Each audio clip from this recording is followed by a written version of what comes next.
Recording has started, Amy. Yep, we are recording. Are we ready? Yes. Good to go. It sounds like we're ready. Yes. Very good.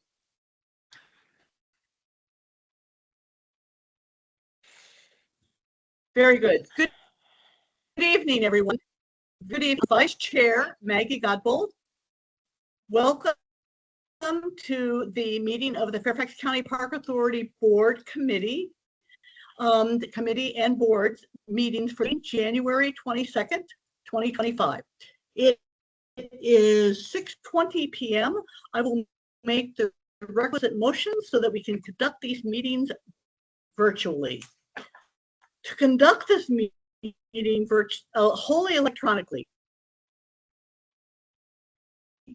the Park Authority Board needs to make certain findings for the record to evidence our compliance with Virginia Code 2.2-3708.2. These motions address this compliance. I am going to start by conducting a roll call and ask each board member to participating in these meetings to see the location from which I ask that each of you pay close attention to ensure that you can hear each of your colleagues. Following this roll call, we will vote to establish that every member can hear his voice, and we will go alphabetically. Also, as the evening progresses, if additional board members join us for our meetings, I will ask them to verify their audibility and location. So let's get started. Dr. Abena Adu. It looks like she may have gone back to Dr. Abena-Houghton. Bill Bowie. This is Bill Bowie. I am at my house in the Hunter Mill District.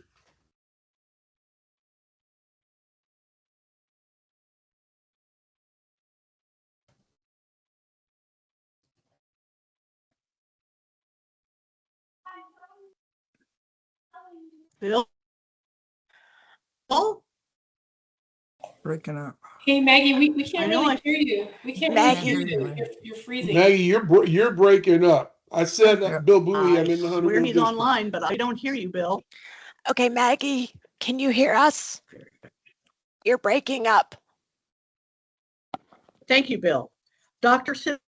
Cynthia Jacobs Carter. Yes, this is Cynthia Jacobs Carter, and I am in my driveway in Franconia District.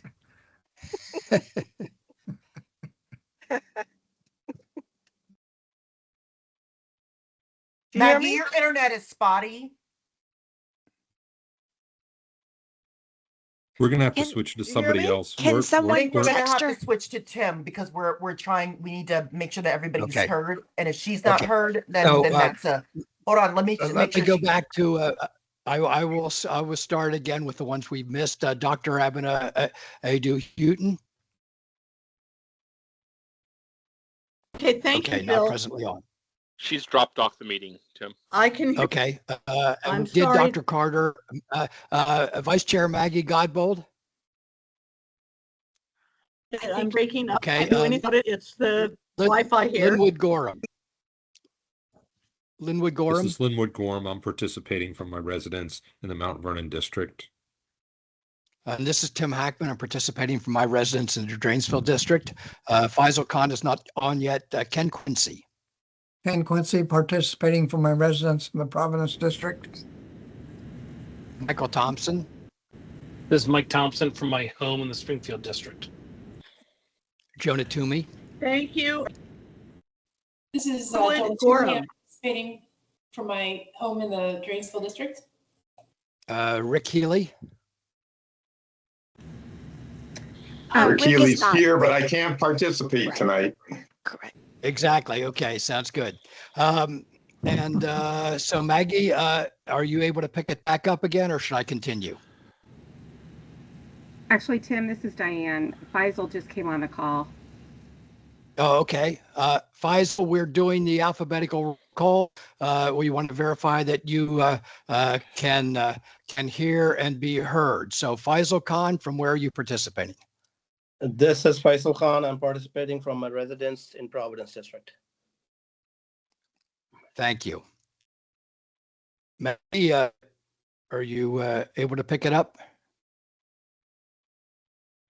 Okay, so I am Treasurer Tim Hackman, and I will make the following motion. I move that each member's voice may be adequately heard by each other member of the board. Am I able to make that motion at present? We'll read Maggie back in when we can. So you're making the motion. This is Mike Thompson. I guess I'll do this is Mike Thompson.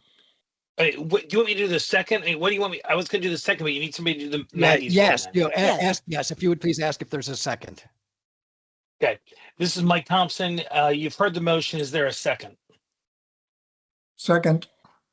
And Quincy. Okay, Mike, you This is continue. Mike Thompson. It's been moved and seconded. Is there discussion? Seeing and hearing none. All those in favor of the motion signify by saying aye. Aye. Aye. Aye. All those opposed say nay. The motion passes. Thank you, Mike. This is Tim Hackman. Second, I move that the Park Authority Board will hold an all-virtual meeting because circumstances warrant a holding of an all-virtual public meeting, including but limited to the convenience of an all-virtual meeting. This is Mike Thompson. You've heard the motion. Is there a second?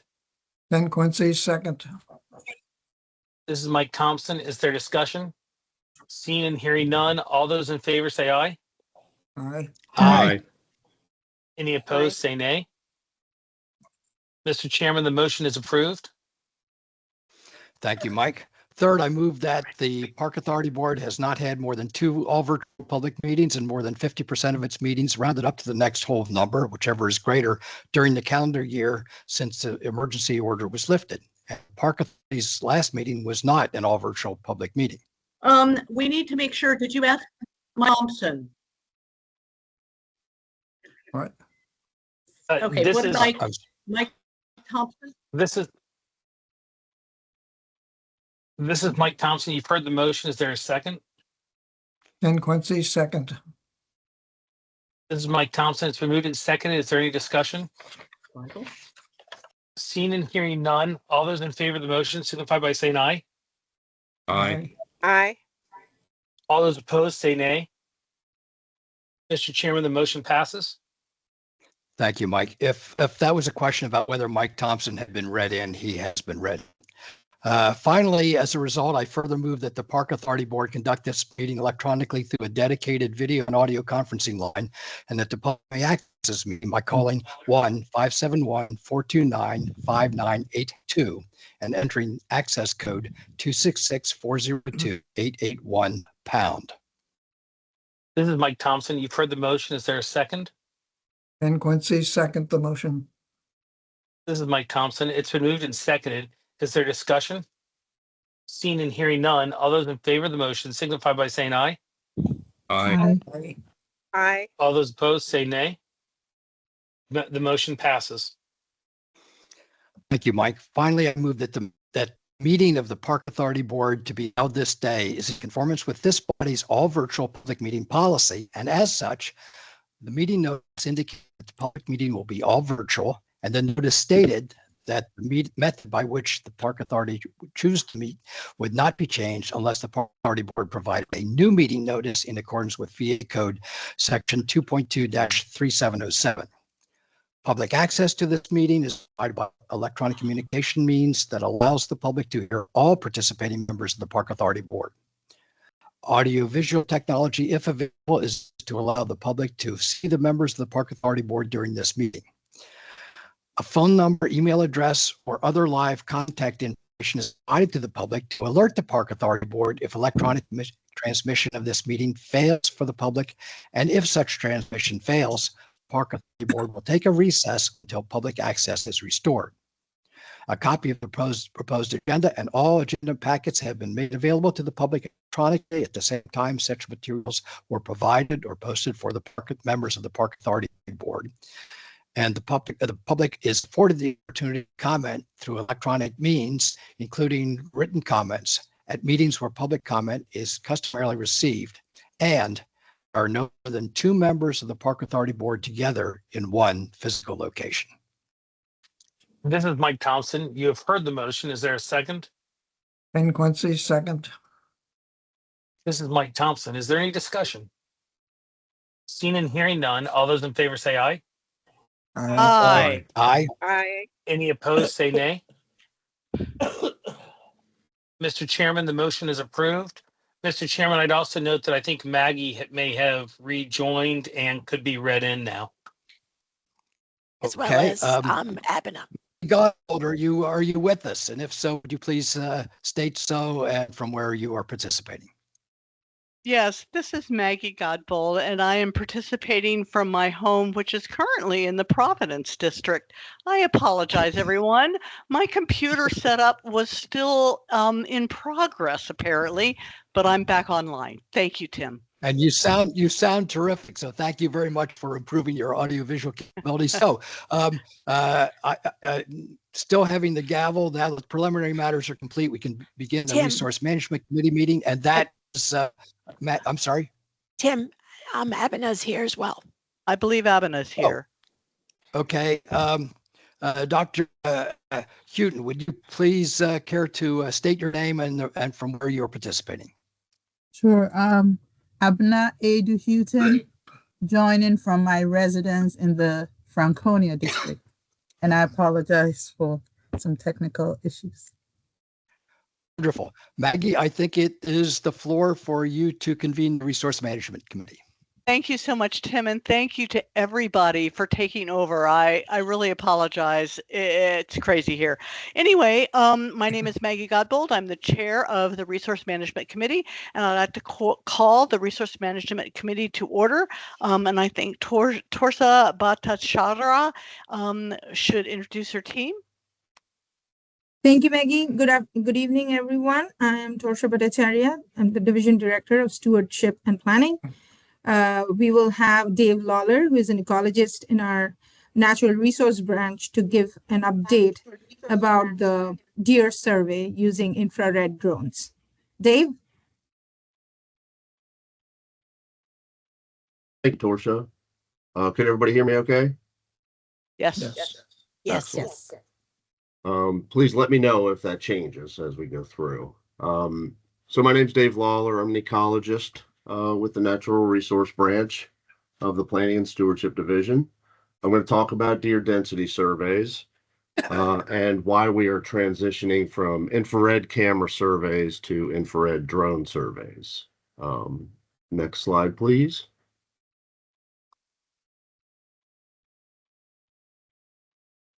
So I heard we have a new board member on board, so welcome aboard. And I'll give a brief overview of the deer management program just to bring everybody up to speed. In 1998, the Board of Supervisors approved the Fairfax County Integrated Deer Management Plan. There were a couple of deer vehicle collision fatalities the year or two before that. So the main goal was to protect human health and safety. We also want to reduce environmental damage, conserve biodiversity, and overall maintain a healthy deer herd in the county. Our populations were getting high, and we were, seeing some undernourished deer. The program's been active for over 25 years. We use 3 main methods for managing deer in the county: archery, sharpshooting, and managed hunts. Currently, the primary tool we use is archery. And you'll see that in the chart on the bottom. Those are the number of deer culled in the county each year through the program. Fairfax County's program is regionally recognized as a leader in suburban deer management. We regularly consult with local and regional jurisdictions on helping them establish deer management programs in their suburban areas or even urban areas. This is required because most of the natural predators in our area have been extirpated, and without predation. Deer can double their population each year, given good conditions. I've got two charts on the right-hand side here just to kind of give you an overview of some of the data. The top chart is reportable deer vehicle collisions in Fairfax County from 93 to 2023. And then the bottom chart are the number of deer culled through the program. And I have them pretty well lined up. They're not perfect, but so when you're looking at a year in the bottom, it'll pretty closely correlate to the top. And you can see when we really ramped the deer program up in 2011 or 12, the number of reportable deer vehicle collisions did go down. We can't make a direct correlation to the deer management program, but we'd like to think we're making an impact. Next slide, please.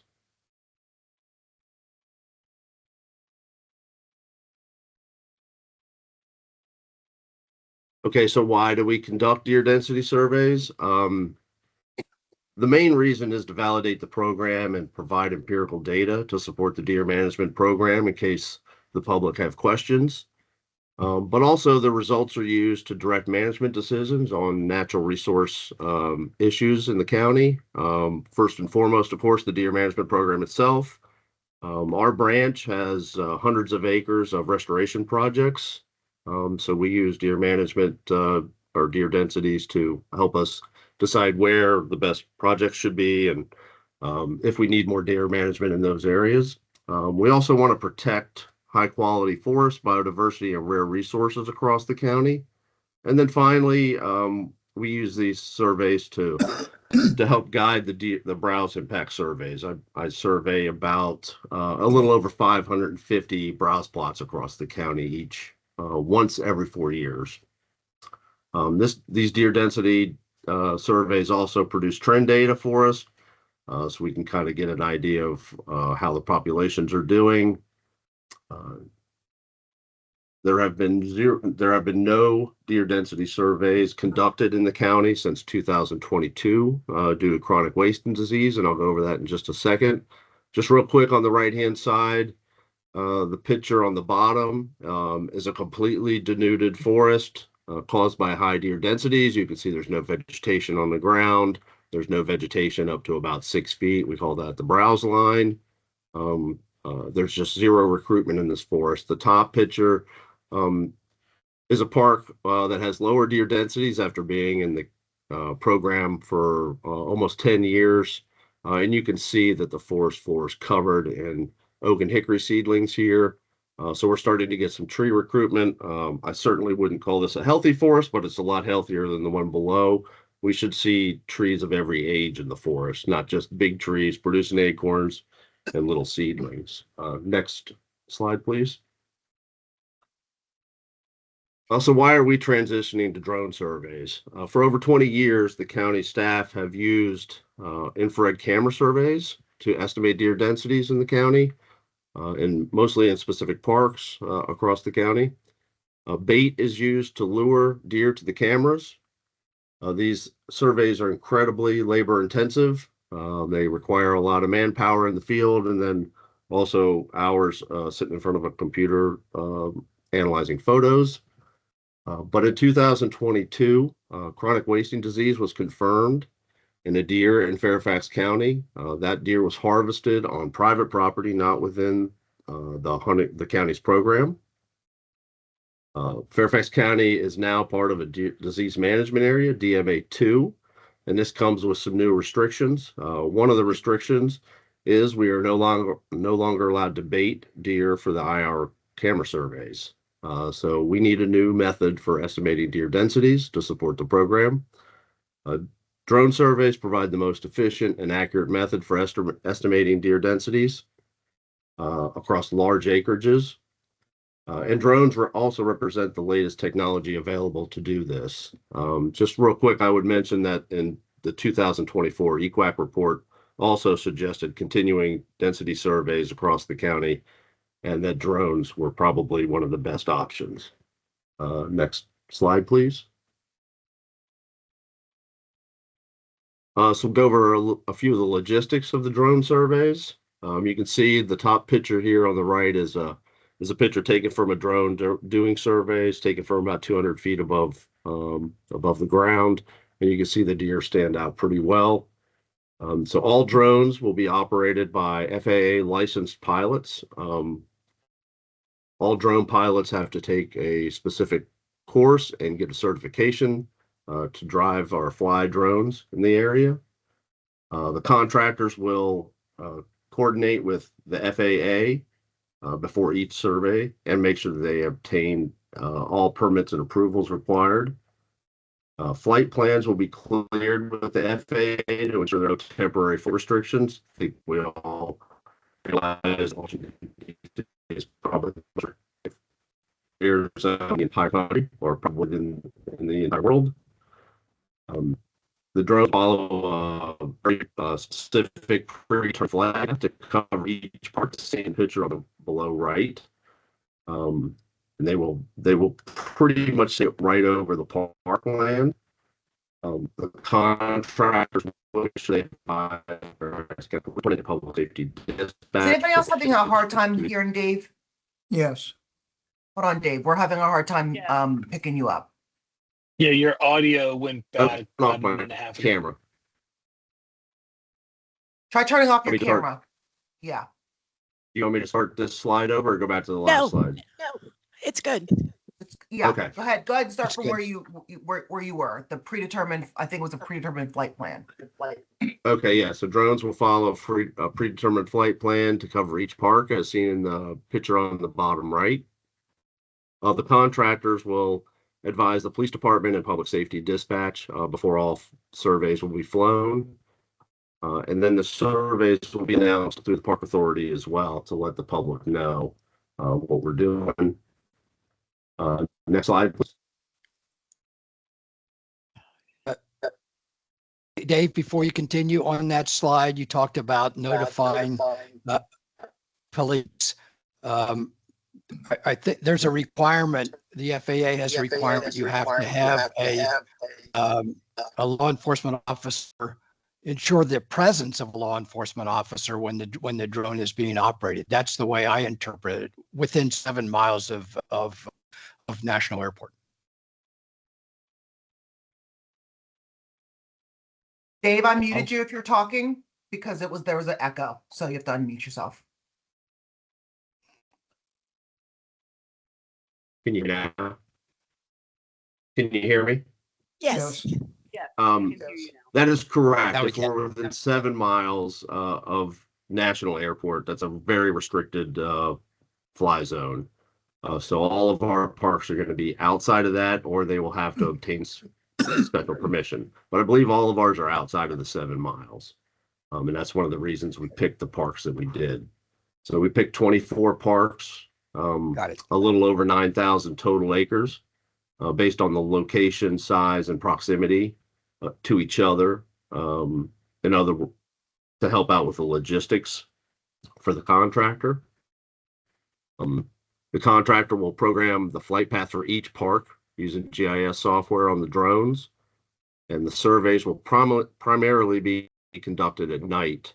And basically this enhances the IR signatures of the deer. If the trees and the ground are colder, the warm-blooded animals are much brighter in the pictures and recordings, makes them easier to count. So they'll pretty much all be done at night, unless we were within that 7 mile zone, but I don't think we are with any of them. I'll have to double check with the contractor. And all 9,000 plus acres will be surveyed over the course of 2 nights, as long as the weather holds up well. Next slide, please.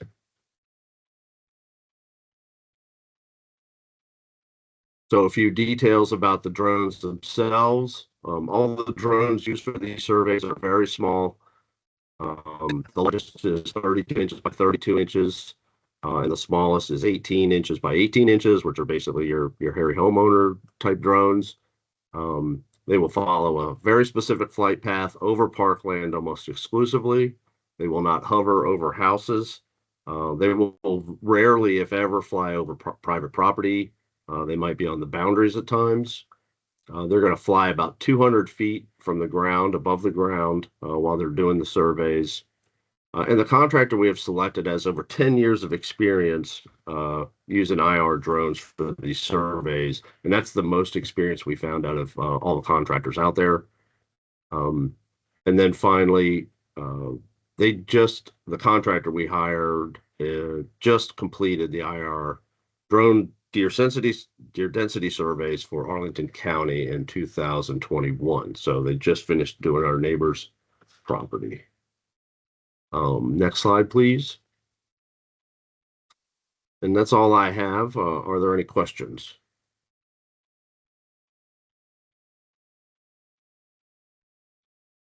I have a question. Sure. Hey, this is Mike Thompson. Can you go back to, I think it was like maybe the second or third slide, but the very beginning that indicated the number of deer that have been culled and the number of accidents? Yeah, it's slide 2, please.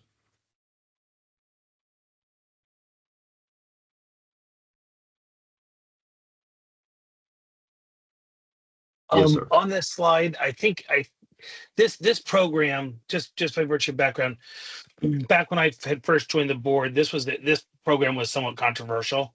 I think it's become less controversial over time. But one thing that I think is worth noting here that makes the success of the program even more impressive, you may want to look at the idea that at the population growth of Fairfax County during the same time frame. It's not just that this number of accidents has gone down a little bit. It's gone down a little bit while the population of Fairfax County has gone up by a third. So I mean, we've added from 1993 to 2023, we added over 300,000 people to Fairfax County. And during that time, with all those other cars and all this other stuff going on, the accidents did not come close to climbing in an equal way and that kind of thing. I just think that that's worth helping tell your story of the success of the program. Yes, sir. I 100% agree with that. That's 100% true. So just in terms of public facing material, you may want to consider, for those people that question the value of this, that I think could be helpful to you. Thank you very much. I do appreciate that. Yep, that's a good story. Okay, anybody else with questions? Any other matters to come before the Resource Management Committee? Dave, thank you so much for this presentation. It was very interesting. We're looking forward to hearing the results of the drone survey. Okay, we'll adjourn the Resource Management Committee and start up the Planning Committee, and that's Ken Quincy. Ken? Ken, you're muted. You're muted, Ken.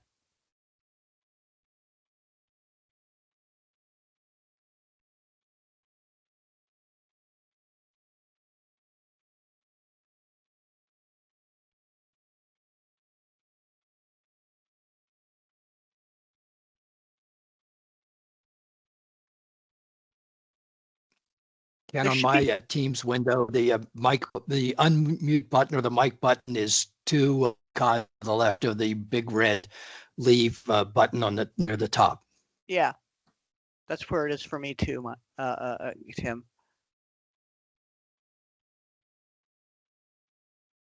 But again, I'm, Microsoft. It could be something else.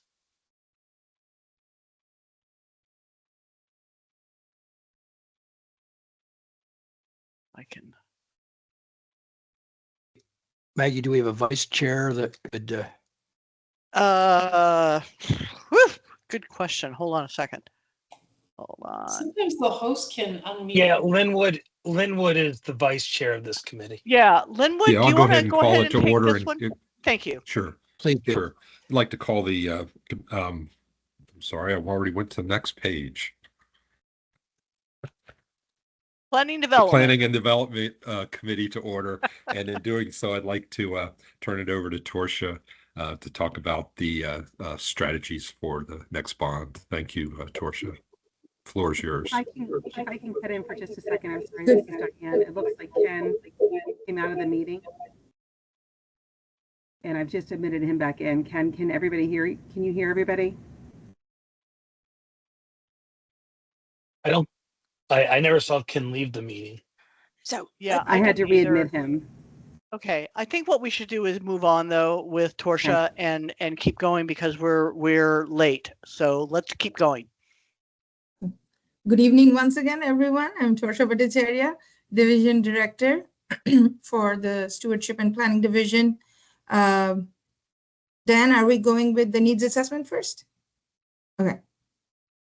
So Stephanie Cornejo, she is the Long Range Planning Manager in our Park Planning branch, and she will be providing you an informational update on where we are with our needs assessment study. Stephanie?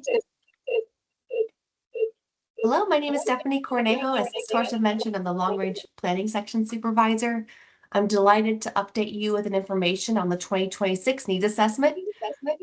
Today, I'll go over where we are in the project schedule and the public engagement plan. Hold on a second, Stephanie. Oh, okay. Go ahead. Sure thing, thank you.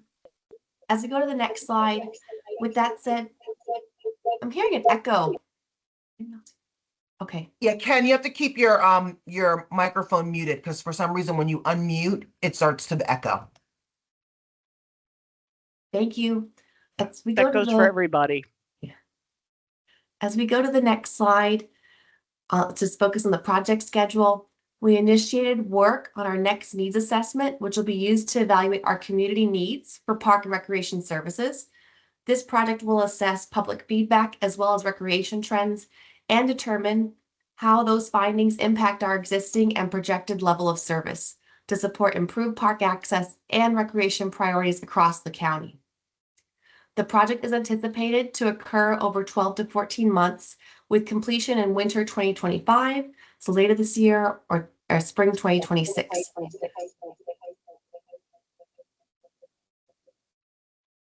Currently, we're preparing for phase 3 public engagement, and in just a few moments, I'll outline core elements of our public engagement. As we go to the next slide, we'll continue to provide timely updates on the needs assessment in step with the project schedule. I'm here today with an information item to outline core elements of our public engagement plan. We'll continue to provide you other updates in late spring and early summertime to share the highlights and findings from our public engagement. With that said, we'll turn to the public engagement slide. There are a variety of ways for people to participate in the needs assessment. Using qualitative and quantitative methods, we're getting to the heart of what do residents need and want in our parks. We'll, of course, have a project webpage, which will host a lot of information, include meeting recordings and community resources, and include copies of our project flyers and communications toolkits so that community members can download them and share them. The communications toolkit will provide sample language that people can use to spread the word, either through social media, emails, text messages, e-newsletters. And we'll have 2 surveys. We'll have a statistically valid survey and that specifically sent to specific households across the county. And we'll have an online survey on our webpage for anyone to access and provide input. Our goal for the 2 surveys is to help answer what should our focus be for the next 5 years, looking at met and unmet park and recreation needs. We're also looking to understand barriers to parks and programs, also balance continuing questions from our previous 2016 needs assessment to also this survey to compare the 2 and ongoing trends. And we'll also include any questions needed to support our upcoming strategic plan project and quantify the value of parks. These major buckets of the survey will help us understand the greatest park and recreation needs in our county, and together with PROSA, identify the areas where these park and recreation improvements should take place. PROSA highlights where, and the needs assessment tells us what and how to prioritize to inform decision-making on park and recreation needs. Also, we're targeting language translation to include the top 6 languages spoken at home without English proficiency. So apart from English, the survey communications toolkit, the flyers, and our key materials will be also translated and available in Spanish, Korean, Vietnamese, Mandarin, Cantonese, and Arabic. We'll hold 2 community meetings and workshops, 1 virtual and 1 in person. And additionally, we'll participate in community events across the county. Sorry, I just want to make sure the slideshow is still up. It looks like it might have just been, I think been dropped off. as I say, I think we there. There we go. There you Thank you. Thank you very much. And just as I was mentioning, we'll participate in community events across the county. So one in each Board of Supervisor district, both focusing in our PARE opportunity areas. We'll conduct intercept surveys and get feedback through interactive engagement boards at these events. And moreover, we'll conduct stakeholder interviews with the consultant team for small group interviews with you and the Board of Supervisors. Also, there'll be presentations on this project be given to a variety of groups like the Environmental Quality Advisory Council, the TSB, Athletic Council, and Health and Human Services Committee. And last but not least, we'll host focus group sessions targeting 2 of our PROSA opportunity areas based on where we're getting less feedback from during the course of this project and as we receive surveys. We'll also have a focus group with the Athletic Council, Environmental Natural Areas groups, and the Health and Human Services System, with capacity to do 2 to 3 other focus groups as we progress in the project. Turning to the next slide, we'll talk about our next steps here. So as we know, the needs assessment is one of our critical elements of our decision-making process and prioritization to inform our work plan. We'll continue preparing materials for upcoming public engagement phase that will launch this spring. And we'll also provide timely updates to you in the coming months on the public engagement findings in late spring, early summer, and then come back in the summer and fall to go over our analysis on trends, level of services, and park classifications with an overall project update, and then return later this year for the final report. We greatly appreciate your time and attention, and thank you so much for your time this evening. Hey, Stephanie, one really quick question addendum before we open it up. I think that the board, the memo said, could you go back to the focus group slide? I think that the memo originally, I think it had 4. How many focus groups are there? Are there 4 or 5? I think that there is confusion. Sorry for the confusion. There are 5. There can be 2 PROSA opportunity areas. I know you see 4 listed here, but sorry, Okay. there are 2 of that. So there are 5 in total. And as we need to, a capacity to do 2 to 3 other focus groups. Okay, could you put for the future, could you just put in parentheses like PROSA opportunity areas 2, so that if anybody's counting them up? Sure thing. Okay. I'll make sure to do that. Thanks. Thank you. Thanks. Hey, Maggie. I think Kyle joined, and I think he technically has to be read in. Yeah, let's do that before we go any further. Kyle, do you want to state your name and where you're from, where you're calling from? Sure, this is Kyle Stone, and I am joining in from my home in the Braddock district.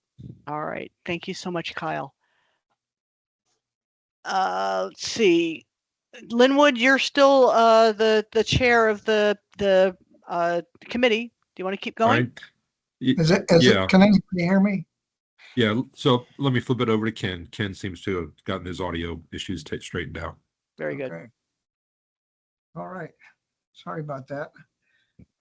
Okay, the next, Ken Quincy again. Next is the capital improvement plan. And who's up for that? Brendan? Me once again. Portia. Once again, okay. It's an overdose of Torsia today, I guess. So Okay. once again, good evening, everyone. This is Torsia Bhattacharya, Division Director of Stewardship and Planning. Today, what I'm going to talk about is the strategy behind the bond funding and CIP. So this is just a first of a series of presentation that you will be seeing. So I'll start with strategy, then it'll move on to the other divisions. And as we get into the nitty-gritties of the projects, we will be able to fill up some of the things that I'm conceptually going to talk about. You'll see actual numbers, actual names associated with the project. Dan, are you sharing? Yes, thank you. So next slide, please. As all of you know, most of you know that we are moving from a 4-year bond strategy to a 6-year one. So that's, again, starting off, that's the biggest change that we are going to have.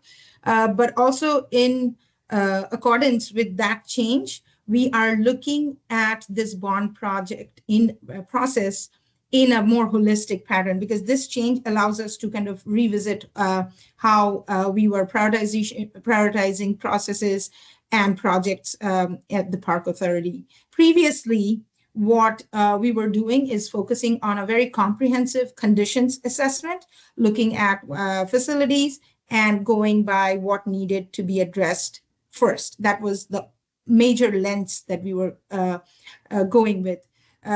Moving forward, what we intend to do is start at the beginning, that is with the planning, strategic planning, and with needs assessment, asking people what they need. So the input is going to start at that level. I want to put an asterisk in here and say that this, due to the timing issues, since you all know, Stephanie just covered the needs assessment, we are just about to start our public outreach process, and that by the time we get the results, it's not going to quite match up with the upcoming bond cycle. So there will be a little bit of a lag. But this is the process going forward. Hopefully, we'll be able to match it up better. But this is the ideal process where we want to move towards.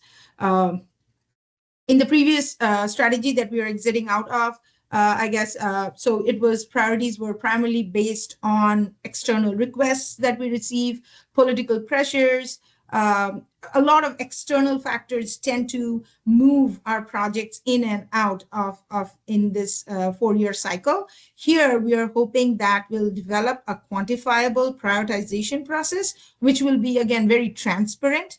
It'll be based on our internal analysis. It'll be based on geographic equity, looking at where similar facilities exist and where we can maybe put facilities that don't exist, historically haven't been there. What is the need? Again, going back to our public input, not leaving out conditions assessment completely. We will consider that. We'll also look at the equity aspect of providing specific amenities in specific geographic areas, and also how much it is going to cost overall. So kind of mixing and matching a lot of these projects. We are hoping by doing this, the process will be a lot more proactive and will not have to constantly react to things that are coming at us. We are hoping that we are also moving from this strategy to the existing, from the existing to the new strategy will result in more equitable decision-making and not propagate similar patterns of park development that we had in the past, which also resulted in a misalignment or not quite aligned bond cycle and cash flow, which hopefully we are going to be able to streamline with going forward. We also had big name projects that kind of took up majority of our funding, and that's some of these big name standalone projects will still take up a chunk of our funding, but we want to move to a position where we have a little more balance between level of effort projects and standalone projects, as we see around comparable jurisdictions. And it also allows us to be a little more nimble with the changing tastes and preferences of the community. Now, I mentioned two phrases, standalone projects and level of effort projects. Next slide, please. This gives you an idea as to what we mean by standalone projects. Think of themselves, those projects, as the big ones, where you can name those projects like Mount Vernon Rec Center, McLean Central Park, and anything that is associated, team, budget, deliverable, and it in itself is a huge undertaking. It takes a significant chunk of money and effort to get done.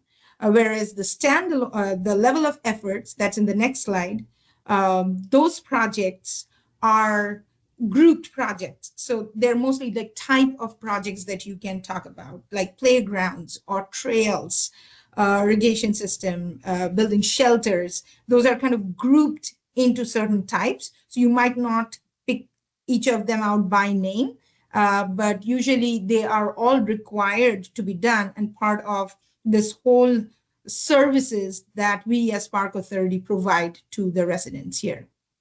So we're trying to make sure that we have more of a balance between just having standalone big projects and having these level of effort projects moving forward. Next slide. in the next slide, what you'll see is the bag of rocks. You might or might not have seen it before. This is Jay's favorite bag of rocks. And so what this shows you is we have 180 million over 6 years. That doesn't mean that we have 150 million per year and we can have 30 million for the rest of the 5 years. It approximately boils down to having about 30 million per year for us to spend. Now, if you look at each of the categories or the rocks, some are marked in black. Those are the big ones, standalone projects, Audrey Moore, Franconia. They amount to roughly 85 million over the next 6 years. And then the level of effort parts that we are drawing from, they include the natural cultural resources, land acquisition, new constructions, deferred capital replacement and renovations, which amount to about 95 million. Now, new parks is kind of, it straddles between the two. It could be a big standalone project, especially the first few new parks that we identify along the cycle. But then as we move further away from the start of the new bond funding cycle, we might be getting into a position where it might be more of a level of effort kind of a study, a project. With 18 million though, we will get roughly about a max of 4 new parks within this next upcoming bond cycle, averaging about 4 million per park. Next slide, please. In the hypothetical situation, what we would have is we have this 30 million pot. We have specific requirements for all of our projects or all of our rocks that we looked at in the previous slide. And we just divide it across the cycle by 6. And you'll see that for every year, we might get 1.3 million for natural and cultural resources. We might get about 3 million for new parks, 1.75 for land acquisition, 500,000 for minor new constructions. We get about a little more than 9 million for deferred replacement and renovations, and then a chunk of it, the 14 million per year in standalone projects. But as we know, standalone projects actually take out a big chunk of that 30 million that's available to us in a certain year where majority of the construction is taking place. So generally what we do is we start the design study in maybe the prior year, it moves on into construction into the bond funding year, and then it takes up a lot more of the funding that's available in that 30 million pot that we have. So given that the 30 million might be taken up by some of these big name standalone projects, we might have to shift out these other categories to the later years. What it means that we might not be able to acquire land every year. We might not be able to build a new park every year.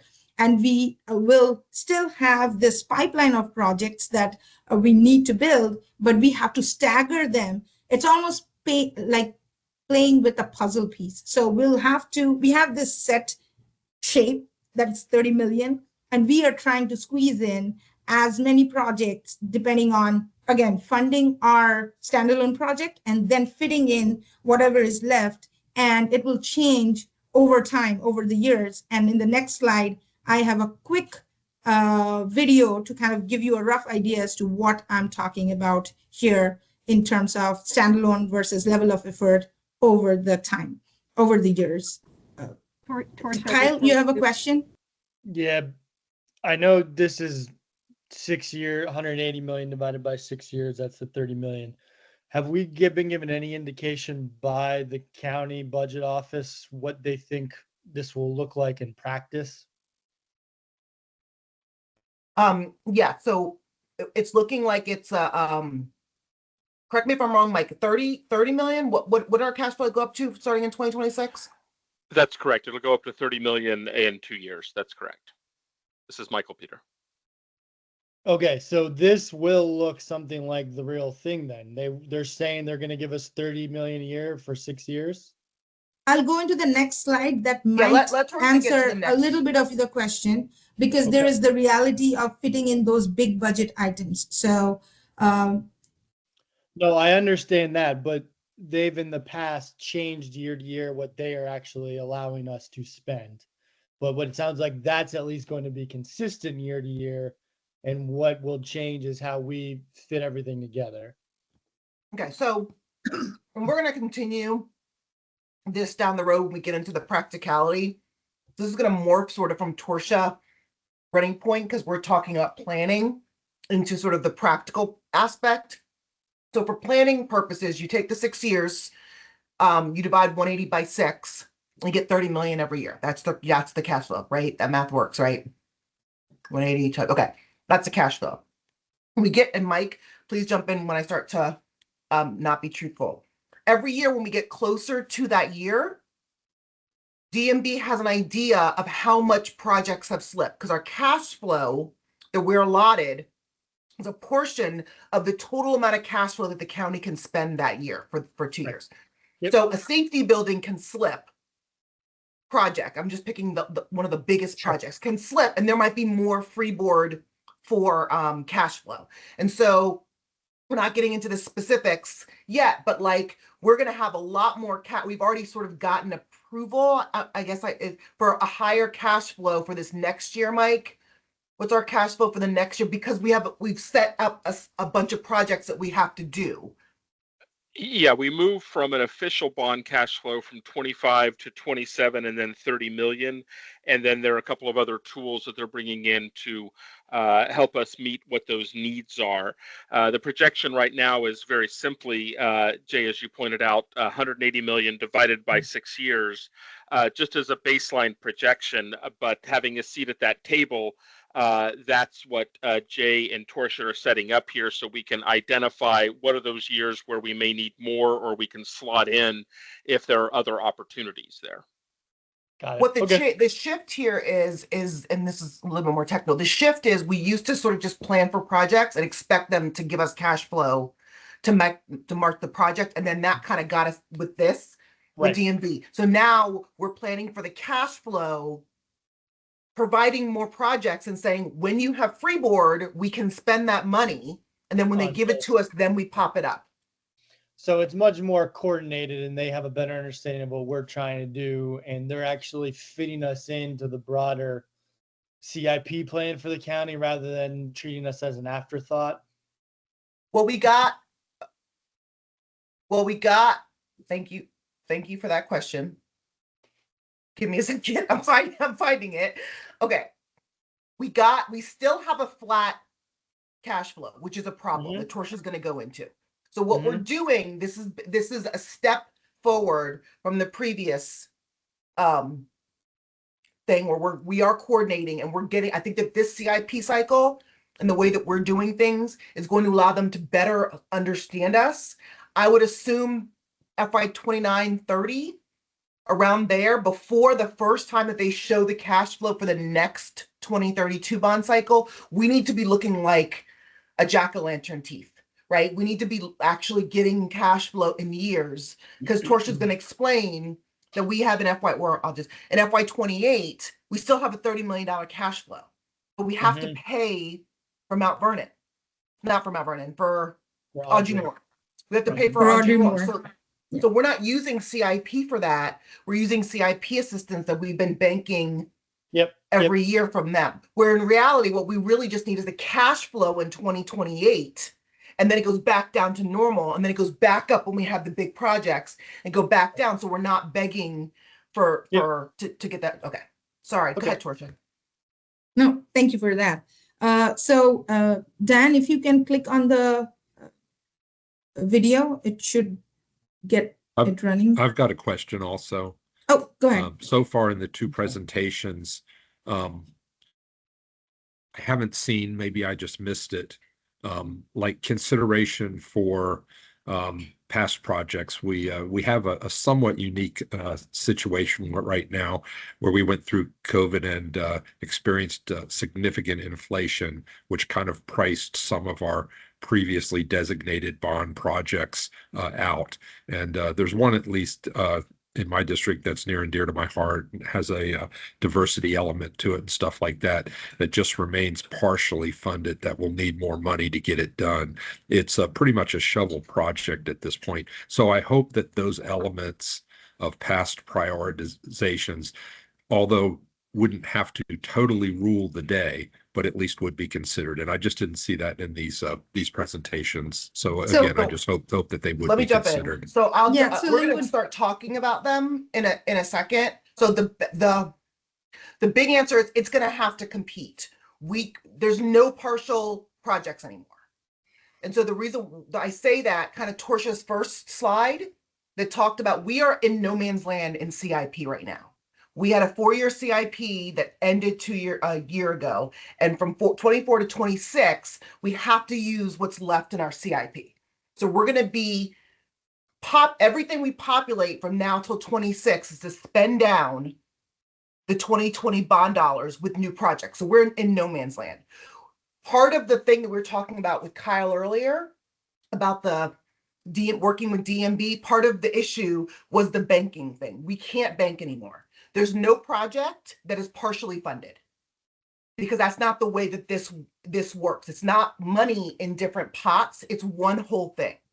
And so basically when we're talking about when we're talking about the 2026 bond, whatever project is not listed in the work plan has to compete and be set into what you're about to see with Tortia, the full funding. There is no banking of money sort of anymore because it all has to fit in with the cash flow. And this is a complicated, this is like one of like 5. It is complicated and we're behind, so I'm not going to dwell on it right now. Yeah. But, if that money got used for something else, I don't know what that would have been. So even if it's not formally in a pot, I still think it's, at least indirectly in a pot. And again, it's a pretty much shovel-ready project, the one that I'm talking about. But anyway, we don't need to get bogged down. We have to talk about, we'll have to continue. This is one of 4, so we can get a change of mindset. I think that what your question is the big thing. Mostly the point is I didn't see in the prioritization and the studies and stuff like that is consideration for past projects that didn't get done. And I think that it should at least be a consideration in the selection process. Okay, we can add that we'll get at the prioritization process in just one slide. So next slide, please. No, wait. Now you got Mike. Oh, sorry, Mike. Yeah, just so I can understand, Jay, what you're saying. In the past, and I'm thinking of Burke Lake as an example, the golf course. In the past, we had 2 Burke Lake golf course projects. One was in one bond, one was in the other. It saved us money to not do the first until the second was approved and to do them together. You're saying that projects like that will no longer happen? So we have 180 to spend in general. So before, what we were doing is we were saying ourselves, and this is part of the whole thing that happened like 2 years ago. We were saying, okay, let's say our cash flow is 20 million. We were spending 15. And we were banking in our heads, we're going to take the 5 million, we're going to save up until we can get to the rest of it, and then we'll spend it all in 2020. Right. That's that whole, we're just expecting our cash flow to jump up that year. Just because we underspend our cash flow doesn't automatically mean we can overspend it 3 years down the line. The full project has to be fit in. So with this cash flow across, my bond could be $400 million. If my cash flow is still 30 million, that's the only amount that I have the ability to spend. So in the past, what we've done is we put these individual projects in this fictitious bucket on a shelf that we can just pull out when we find the rest of the money and spend it. And you can't, the whole thing has to fit into the cash flow. So there isn't any banking anymore. If we want to do Jimmy's golf course, I'm making something up, Jimmy's golf course, and it costs $30 million. And we say that, we have 10 million from 2016, that doesn't automatically increase. We still have to spend all of the money that we have the year that we're doing it, because it's all about the cash flow, regardless of which year the bond came. Yeah, That's so what I mean by compete. I just mean that it has to, when I say compete, it has to have a place. no, so again, just using the example where I think it was the clubhouse and the driving range. Mhm. The clubhouse was funded in one bond, the driving range was in the next bond. So large projects like that are no longer going to be spread. We're no longer going to be able to spread those out. We're going to need to deal with them all in one single bond cycle.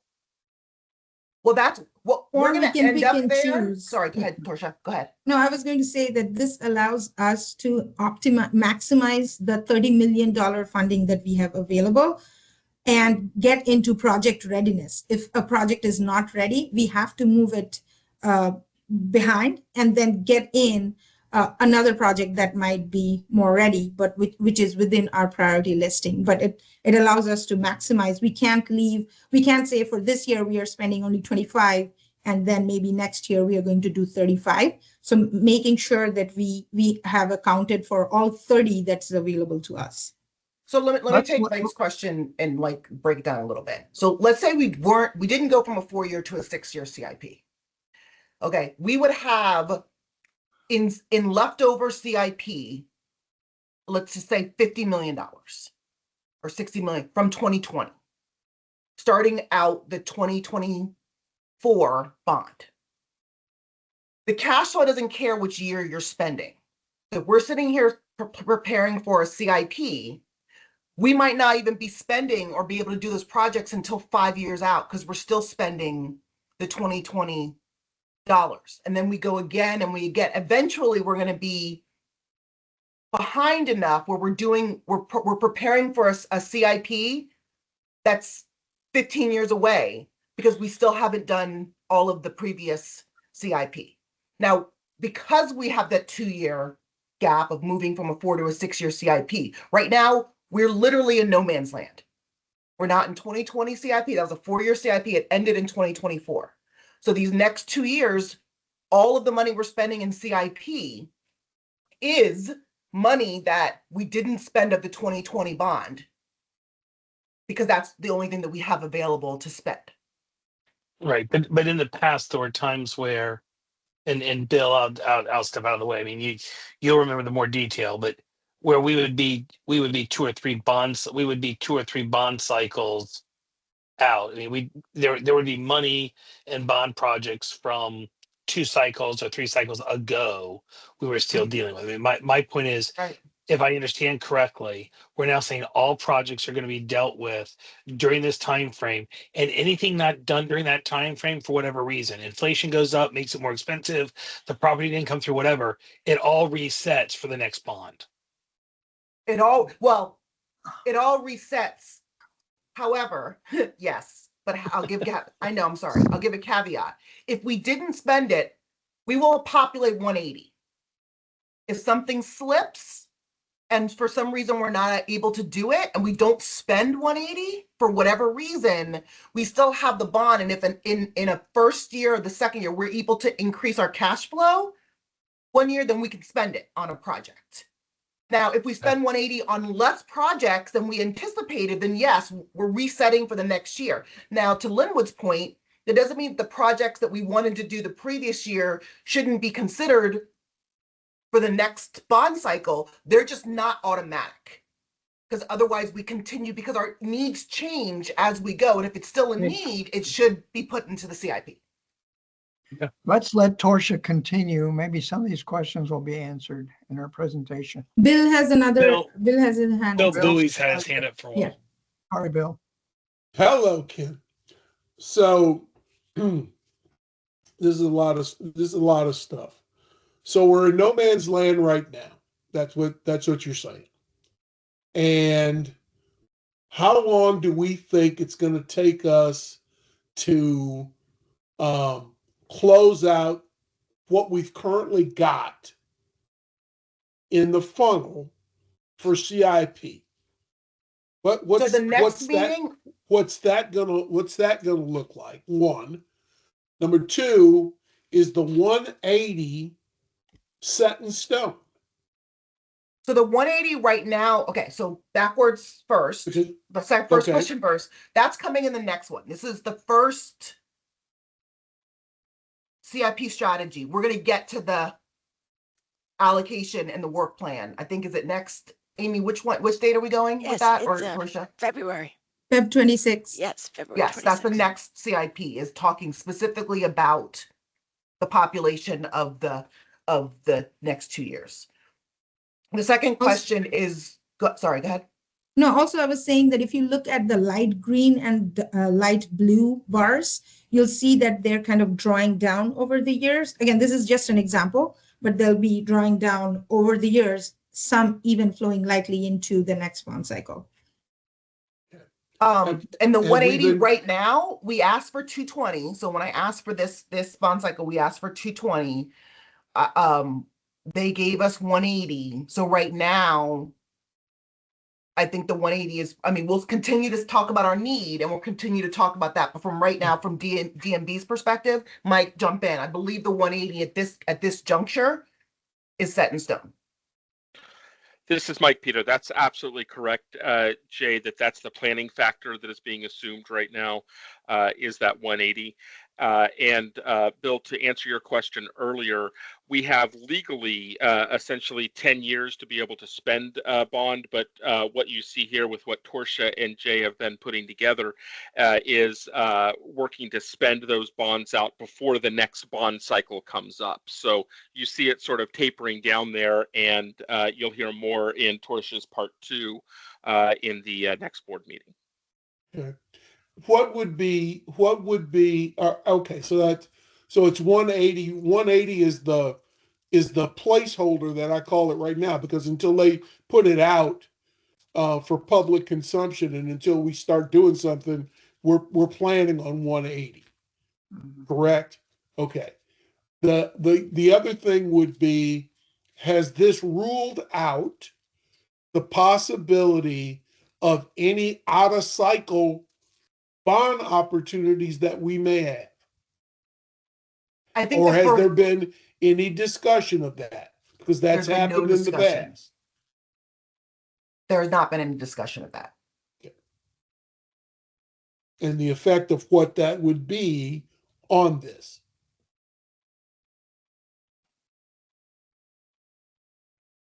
Because schools, I'm not going to argue this, but schools and transportation every 2 years. Yeah. A 2-year bond. Go ahead, Sarah.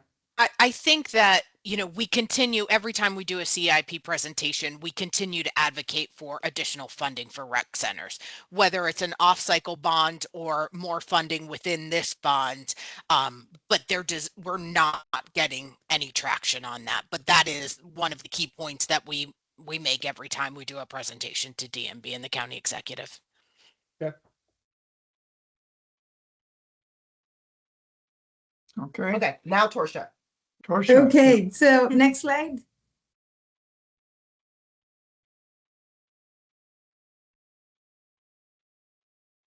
And Dan, if you hover over it, there's yes.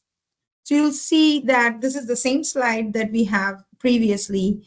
And if we roughly say that the 9 million per year for maintenance, we have 3 or 4 million per park. We have we're not seeing anything. Diane, can you click the arrow? Yeah, I don't have a slide. You have to hover and then click it. Yeah, there you go. Okay, thank you. And then we have slightly over 1 million for land acquisition. But then when we try to fit it in, it doesn't, right? Because the blue is already taken up. So we try to put in the puzzle pieces of maybe a new park, a little bit of acquisition. Next year, when we get some deferred maintenance done, and then the natural cultural resource, and maybe we get 2 parks in 1 year. So this is just kind of a real quick explanation to show how we're going to play with because once we have encumbered the big standalone projects, we have taken that chunk out of each year, and then the remaining part is what we have with us to play with.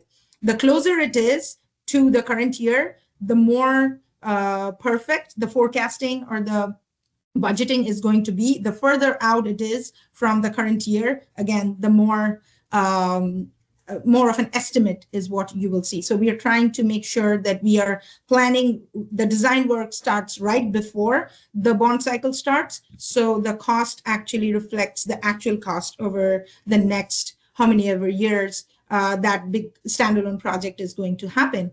Towards the end of this next cycle, what we'll do is we'll start the design process for the next big standalone project that might come up, and then kind of follow a cycle accordingly. But it's going to be these kinds of mix and match with what we have, trying to fit within that 30 million. We can't bump it up other than asking for those extra CIP assistance that we might need. Now, in order to mix and match and fill in all of these puzzle pieces, we can't just pick and choose, right? So what we have to do is come up with a prioritization decision-making process. Next slide, please. In that, for our decision-making, we have identified external and internal. Next one. We have identified external and internal factors that impact us. So we have our internal to FCPA criteria. We have slightly external, but county considerations, depending on where we are working, what we are working on. We also have state and federal recommendations that we have to make sure we are abiding by. And so if you go on to the next slide, I have kind of explained within that internal FCPA criteria, and that gets to somewhat of what Linwood had asked before, is what gets into the decision making. That CIP equity study, that looks at where historically funds have been spent, and therefore gives us an assessment of where we need to spend money going forward. Conditions assessment, again, it is already in use. We are going to look at it more holistically. Needs assessment, currently ongoing. We are updating what the people want, hearing from the people, and applying it. We are also undertaking currently, we will undertake rather, a playground study looking at these signature playgrounds and smaller playgrounds around the county, looking at where deserts are within the county and placing these new facilities within that. PROSA, again, is a lens that is going to help us look at providing 10-minute walk access, complete park access experiences, connecting natural resources, as well as focusing all of our decision making with a equity priority lens. We have our ADA study. We have our equity plan and recommendations, trails strategy plan. We also have our cultural and resource management plans. All of these things are going to factor in to our pipeline of projects that we are going to create. So the pipeline within that bag of rocks. So if it's trails, we will have a pipeline of projects for trails. Within new parks, we'll have a pipeline of projects within new parks, which will look at geographic equity within that current bond cycle, but also historically. Same thing with deferred maintenance, with natural and cultural resources, as well as these big standalone projects as they come through their life cycle over their life cycle. So this is going to be hopefully a more transparent decision-making process. So if there are 5, say we have identified 5 new parks, but for the next bond cycle, we'll only be able to put in 4. So the way it is decided is using these decision-making factors. So it's very transparent. So you all can see how it is getting into the list. And more importantly, it's transparent to the public. So they can see the decision-making process, and also they know the impact of moving around projects and dropping one project, bringing something else. That's completely transparent, and we are being nimble with changing tastes and preferences to be able to say, hey, this is maybe not as much used now, so can we quickly plug in something else that might fit into that sliver of funding that we have left within that 30 million bucket, which is shovel ready to go in the ground. Sorry, Mike, you had your hand up. Thank you. Just so that I understand this slide, our previous needs assessment included a natural resources assessment, included a cultural resources assessment, all in the needs assessment. When you say needs, it is this. I just see, is the needs assessment what's in the middle, and are we not doing that? Is the natural resources plan going to be separate and apart from the needs assessment?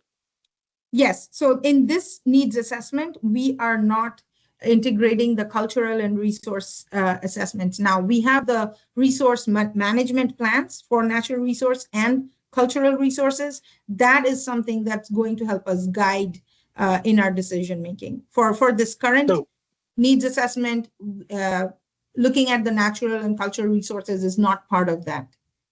So the needs assessment is not going to be nearly as broad, as comprehensive as it has been in the past? Yes, you're correct. I guess I missed that decision process. That just surprises me.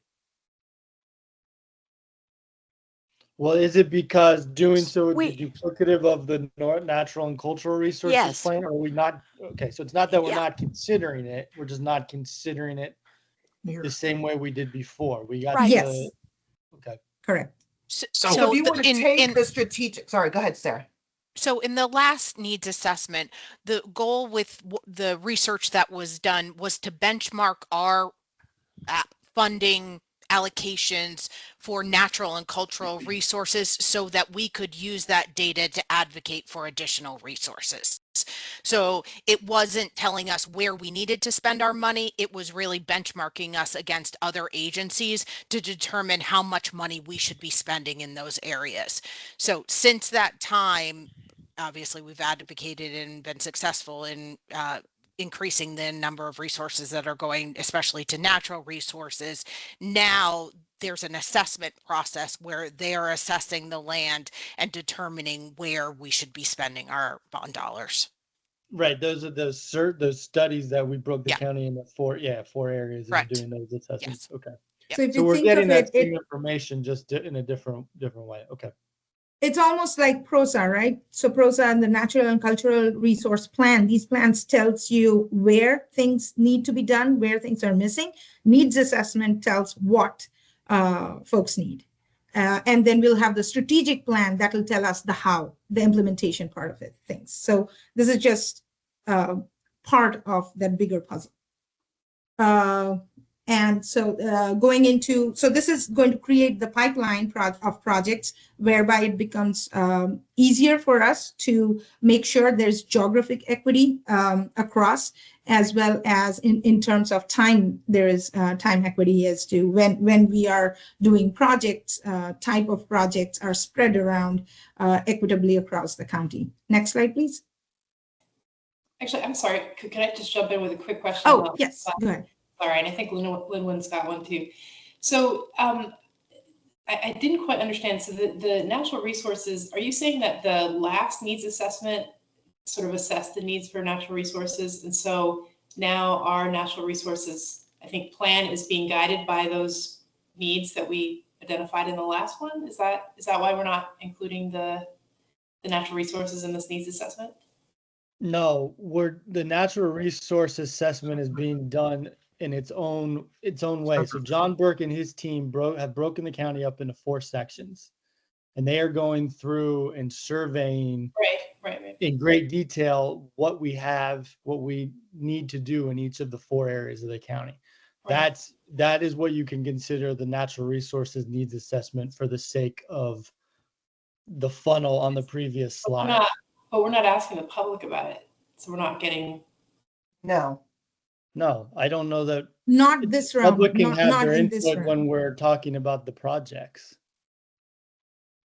The public doesn't know what surveying work John Burke. Oh, I see. Okay, I'm sorry, I misunderstood. So this is just regarding the projects. This is like, these are the criteria we're using with regard to the projects. But yes, in terms of our overall needs assessment, we are still asking questions about natural resources. Yes. Okay, thanks. Linwood? we also have a similar cultural resource management plan. So those things are existing, yes. Awesome. And for the next, oh, sorry. Linwood's got a question. Yeah. Per my previous comments, just wanted to make sure that we agree that one of the balloons that should have been at the top of that pot was the historically promised projects, at least for consideration. One of the reasons why this would be very, very important to me is, remember, in the bond project process, we advertised to the public and they voted on in an election the projects that we said we were going to do. Now, it doesn't mean that they can't be altered, but again, they were promised in something that the constituents voted on. So we definitely can't leave that consideration out. So yeah, Linwood, I think, and this goes back a bit.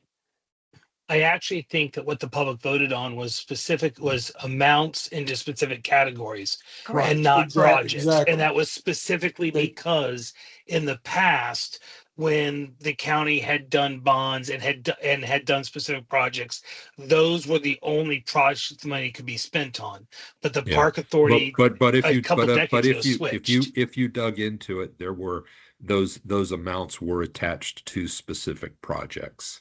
So actually, they did. But not to the public, Linwood. They were specific to bond items, like land acquisition. We didn't say which properties in land acquisition we were going to buy at what price, because we didn't know. They were only projects that were listed internally for consideration within a given bond category. Specific projects were not voted on by the public. Yeah, there's no such thing as just internally, because they were discussed in depth at board meetings, which are absolutely public meetings. So I think be that as it may, So, is there any again- reason we can't have an additional marble or whatever the heck those circles are at the top of the funnel that says historical projects? Because all that is just informing consideration. Sure, Whether we we can do that. I mean, I think we need to And make that's it all I'm clear to making sure. people. Ju- Because just- the thing that where I'm at, the issue that I have is right now through historic everything. If you count all of the projects we've talked about and put a little bit of a pebble, I am over 180. Fine, that's up to No, us. no, to I'm decide saying that why we're switching it up. I'm over 180. And I'll not pick on Bill because, but Baron Cameron is in there. If we fully funded Baron Cameron, that's half of the CIP. So that's kind of how we have to reconnoiter a little bit.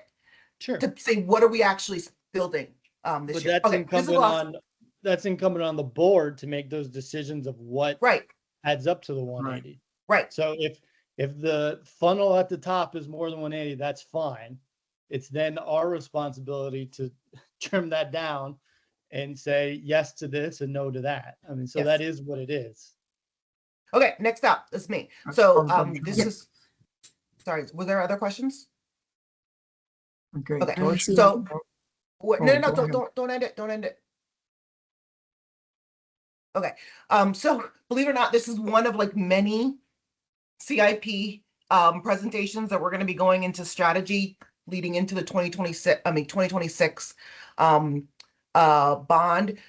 This is a huge endeavor, as you guys have seen just in this conversation, of working with a whole lot of different divisions and staff trying to put this puzzle piece together, all while remembering that biggest rock, the second biggest rock to Audrey Moore in there, which is deferred maintenance. We are woefully behind in our deferred maintenance of taking care of what we have, which I consider the first promise that we make to the community is building it the first time. We need to keep it up. So we're going to be continuing to do that. We're coming again in the February meeting to talk about it again, and we'll probably be coming, I don't know how many off the top of my head, but a lot of meetings about this process. This is not the only time. This is that's why we call it a working group meeting, where we're really talking through that so that everybody's sort of comfortable what we're doing. Our next meeting, 2020 closeout, we're going to be talking about the 2020 bond project completion and closeouts. and the work program. The last thing I will say is when this process is done, the best part of it is the work plan that the board approves equals the cash flow of the year that we're going to be doing it equals a projects. That has never happened before. We just add things to the work plans. That's it's going to be very clear. This is what we're doing this year, and what we're doing that year is going to equal the cash flow that we have probably the year and a half in front the year. So it's going to be a lot more, equal. And like Torsia said, it's going to allow us to be a lot more nimble and pre-plan a lot better. Okay. There's more to come. More to come.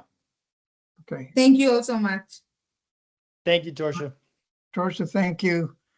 And thank you, Mr. Gorham, for stepping in. Ken Quincy, if there's nothing else to be addressed, we will adjourn the Planning and Development Committee. Thank you, Ken. Bill, the floor is yours. Oh, boy. I can't wait. So I would like to call to order the Communications and Community Engagement Committee and turn it over to Deidre. Or Jay. Might be me. Yes, it's Jay. It's okay, Deidre. Deidre's like, what? All right, go ahead and wait to pull it up. So we are going to the Health and Human Services Committee on the 28th and the 3rd or 5th or whatever iteration of our equity plan. Now we're very excited to be talking about implementation of the equity plan that you've seen. This is the presentation that we're going to be giving on the 28th. So I'll go slow as you guys want to, but there will be another opportunity to watch it again and hear sort of how it's perceived from the board when it's presented on the 28th. Next slide. Okay, so just to keep everybody in the same page, this was our equity initiative timeline. It started, Park Authority has been focused on equity for a very long time, so I don't want to say it started in 2020, but in 2020, FCPA created our first equity action plan. In the May of 2021, the leadership, Mr. Bowie and Sarah, went over to a BOS meeting to talk about the implementation of One Fairfax in the park system. And then in July of 2022, we went and presented the state of the equity problems, and that's the graph that you'll see a few times in this slide that shows the county demographics versus our demographics in different categories. And that got us to the point where we were able to hire HR&A to come in and do an equity study. That was September of 2022. And they presented that in December of 2022. And the results, I'll show that in a second. Jenny, you have a quick question? No, okay. All right, next slide. Just ignore me. I don't know why I can't get this Oh, okay. to turn on. Okay, so this is the slide that I was talking about, the graph. This has been updated in 2024, so you've seen this before, but this is now with updated numbers, and we'll continue to update yearly with our new number that shows the county population on the left in relation to our classes, summer camps, rec centers, and rec pack. So participation by race, ethnicity, we're a majority minority county. And yet we're 64% white in classes, 65% summer camps, 70% in rec centers, as compared to rec pack, which was at 38. And then for income under 75,000 is 23% of the county, and yet only 13% of classes are under 75,000. The summer camps are almost not tracking at all. 13% rec center, as opposed to the rec pack program that's 35%. So just kind of show that our reliance on fees means that some of our agency's recreation programs charge more than other jurisdictions, and it prices a lot of our residents out of being able to participate in our services. Jay, Next before slide. you move off this slide, Yep. Mm-hmm. 2 questions. What we're looking at right now is the presentation that the BOS will see on Tuesday. Yes. Okay. Second question, this slide reminds me of one that was in the presentation in the fall. And Supervisor Walkinshaw at that time, I don't remember the exact question he asked, Mhm. but he wanted the data sliced in a certain way. And I He don't wanted it necessarily- sliced something about if I remember correctly, it was something about seniors or something. It wasn't a way that we could separate it, if I remember Okay, correctly. Well, I don't remember what he asked for, but we thought we could. We thought in the meeting we could. So I don't want to show this and not address that question since we don't have it broken out this way. We'll look back. Okay, thank you. We'll look back. Sure. Next slide. So this was the summary of the HRNA's recommendation. They recommended a three-pronged approach. Before we do a three-pronged approach, we need an admin and outreach to build the house to be able to shake up our revenue fund in the way that we have operated for decades. And so after the admin and outreach is taken care of, then they recommended a sliding fee scale program. The community benefit pyramid is right in the middle, and that's their recommendation that we shift some of our indirect costs from the revenue fund in the general fund where it belongs. Thus, we can lower some of our fees for high community benefit, which is that bottom of the pyramid,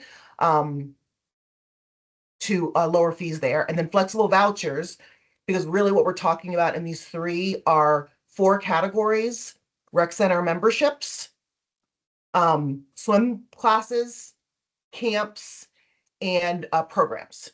So those are the 4 categories that we thought had the highest community benefit. We're not talking here about golf. We're not talking here about picnic shelter rentals. We're not talking about the water mine. We're talking about really those 4 categories. But what we are saying is that just because you make under $75,000 a year in this county doesn't mean that you shouldn't be able to rent a picnic shelter or go to the water mine. And so that flexible vouchers program would be something that would allow people, depending on their income, a certain amount of voucher that they can spend as they see fit with the limit. Let's say it's $1,000 or $500 that they could spend on our programs as they see fit. Next slide. John, I don't know whether I have to call on you. Okay, no. Okay, I'm just gonna. This time I do. If you actually have a question. Okay. I do have a question. I'm sorry. Okay. This is regarding picnic shelters. So I'm just wondering if after we do the needs assessment, if that would change any of like our allocations of different things. Because I mean, the question of a picnic shelter, I feel like for a lot of low-income families, that sort of reaches into something that they don't have access to at home. They don't have large outdoor spaces like backyards to have family barbecues, reunions, that kind of thing. So I don't know. I mean, until we do that needs assessment, we won't really know what people's priorities are. So I'm just wondering if— I agree with you. Later on, when Josh is talking about sort of the implementation, the whole idea is, as much as we think that we know, we don't really know, right? We know some of the big things, right? Like our costs are high and a lot of people can't afford it. We kind of knew that already because of the way that we've gone. Well, we don't know those specifics, a lot of those specifics. So what Sarah's going to talk about with the Sully pilot, we learned a lot of things. And when Deidria and her outreach staff goes out and starts to outreach and figure out what those barriers are and get into more specifics and the needs assessment, the strategic plan, as we're going, after we do a stage, we're going to pause and we're going to sort of reflect. We're going to look at stuff and figure out, it might not be that the next thing that we thought was next should be next. Maybe picnic shelters needs to move up. We need to be nimble and not say that the beginning of this process that we kind of always knew what the answer is. But I agree with you with the picnic shelters. That makes sense. Okay. Okay. Oh, good. Speaking of Sarah. Hi, Sarah Baldwin, Deputy Director. As you may remember from our last presentation, a key part in developing our implementation plan was ensuring we engaged with the community to develop a better understanding of the barriers that impact their participation in our programs and services. During the summer of 2024, as Jay mentioned, an extensive outreach campaign was conducted to ensure we were including multiple voices in our implementation plan. The result of those outreach efforts included data about the top barriers that impact participation, which were cost, distance, and familiarity. Next slide.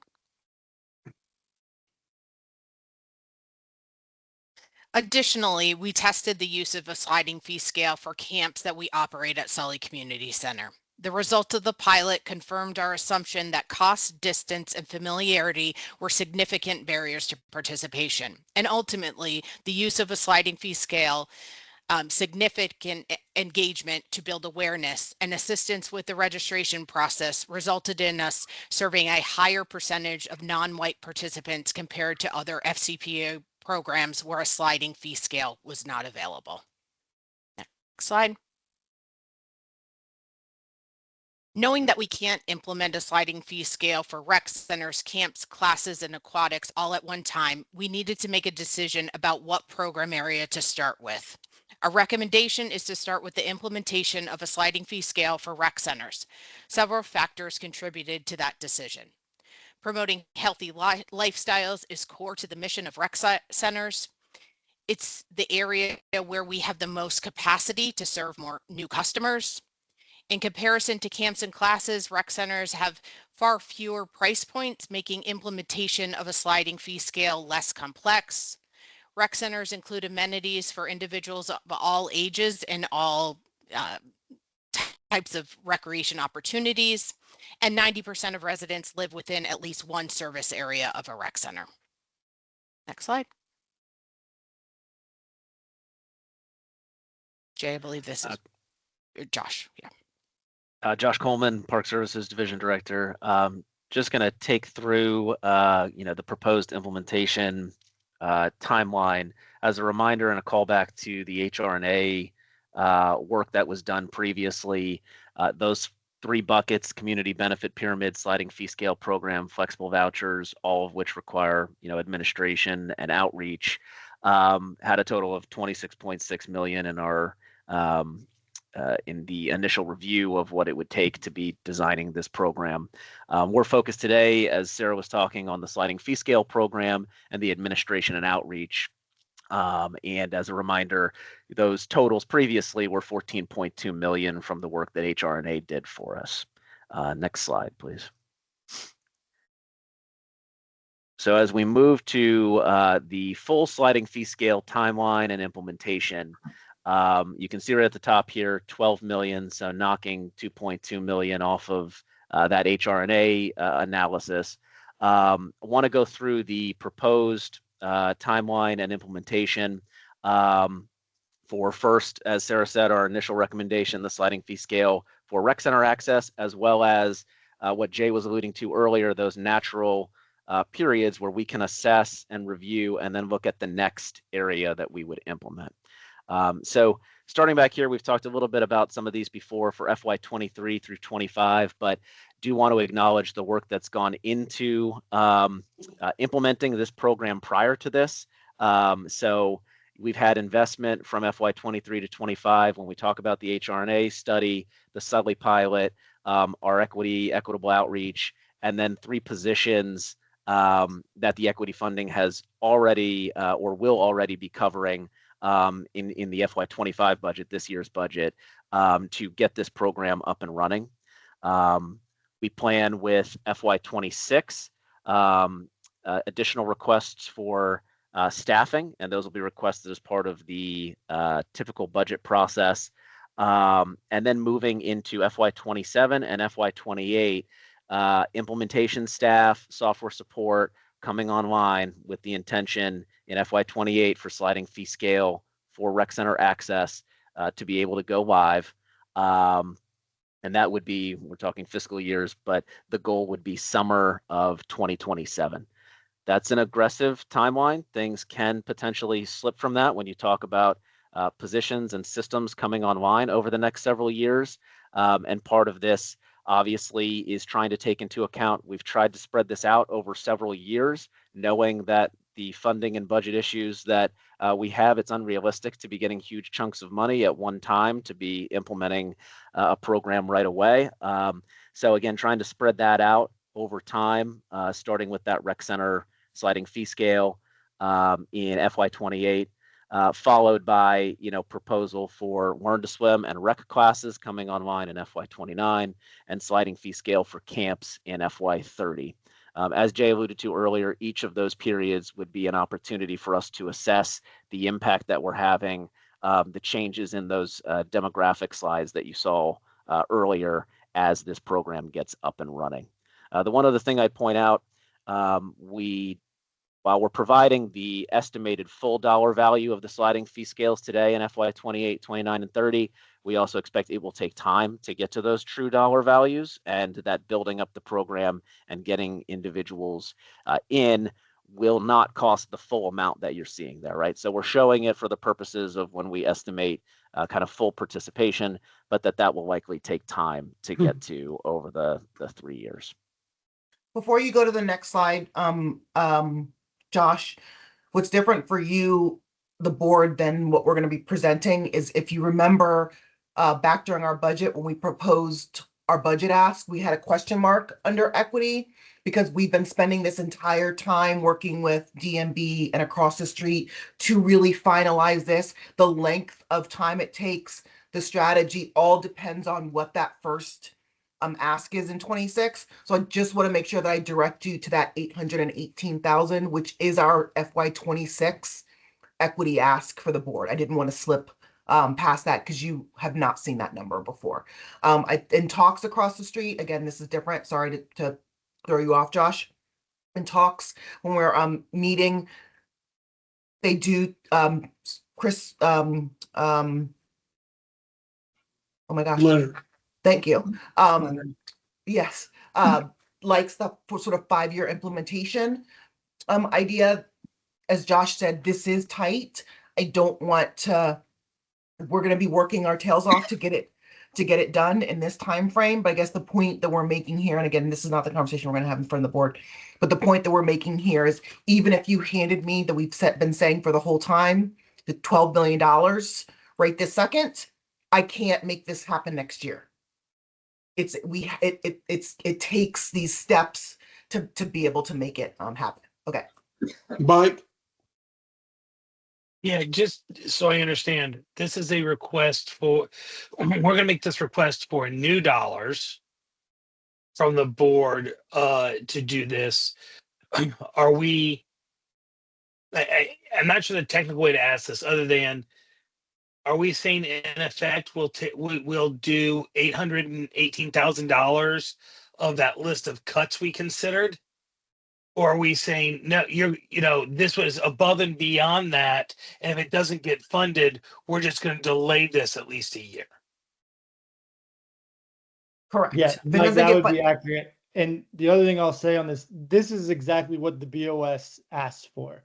So it's not that this isn't coming out of left field to them. This was requested by them when this HRSA study was started. So they've been kind of expecting this in the previous iterations of the presentation I've been led to. So current budget difficulties aside, this is where this has been going to for 2 years now.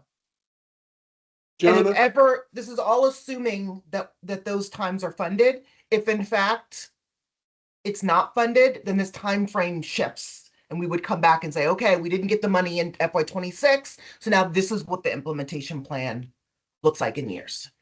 Okay. Jonathan? So this is just a window dressing question. Do we have any pictures? You did that study, I think it was in Sully. Do we have any pictures or any stories from the kids that participated in that program? I'm just thinking, instead of stock pictures, it'd be awesome if we had pictures of actual kids, like faces of actual kids who benefited from the sliding fee scale, and a story or two about what that meant for them. I don't know about the picture piece. I think we can look at that. We did a survey of the customers at the end, so we can look. That was a huge component of the last time we presented to the board. So we presented to the board in a lot more detail the last time we went. So this is really just a reminder of what was presented at the last meeting. I see. So you guys have already presented on that study to the board. Correct. Yes. I think a lot of this is going to sound weird. I think a lot of the hill at the beginning, before you were on the board, was just trying to everybody that we don't have a sliding fee scale. I think that was like, you think that that's not a hurdle. That was a huge hurdle of they're very, our sliding fee scale or our senior discount or whatever. We don't have any of those things. So you feel like at this point, it's just a question of, they just wanted to know what this looks like in implementation, and we're just kind of, This was the next, yes, this is the culmination of all of the time that we're been coming. The next step. Okay, this is what the was. Okay. Okay. Josh? I think that was it for me. I think the next one's you. Oh, what's the next slide? Next slide. Oh, okay. Next slide's me.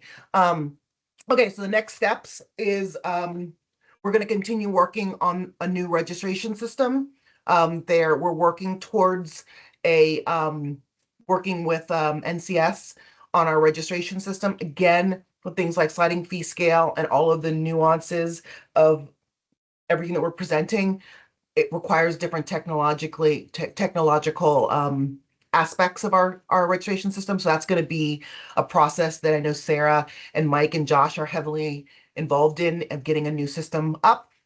We're going to continue working with DMB on the funding aspect of stuff, and with NCS, DIT, and HHS on the income verification strategies, which would be later on in the process. We're not talking about that now because we're 3-4 years away from that process. That'll probably be the next iteration of things we're going to be working towards. Again, like I said earlier, we're going to analyze the outcomes against our goals after every step. Again, not assuming that we know exactly the steps that are going to get us to making that graph mirror the county residents more. So we're going to be looking at it all the time and looking at our goals and looking at our outcomes. We're going to be coming and bringing updates to the PAV and the BOS regularly, yearly, usually when we have some data to show for what we're talking about. And the last slide, next slide. The last slide that we always put on, we have a question. This is as Carla Bruce had said, our revenue fund was the biggest One Fairfax issue in the county that she believed. And it's a huge issue that we've been tackling for a while. This is just to say that's not all we're doing. As you all know, FCPA is dedicated to equity, and our dedication to equity means ensuring that the quality and quantity of parks and amenities are not predetermined by the race and income of an area. We're doing that through PROSA and through our PRA. We want to ensure that FCPA's workforce represents the community we serve. We're constantly shifting our HR practices to make sure that our hiring is more diverse, that our facilities and programs are accessible and inclusive for all residents. That is a huge component to what we do through our ADA, and that we have equitable outreach.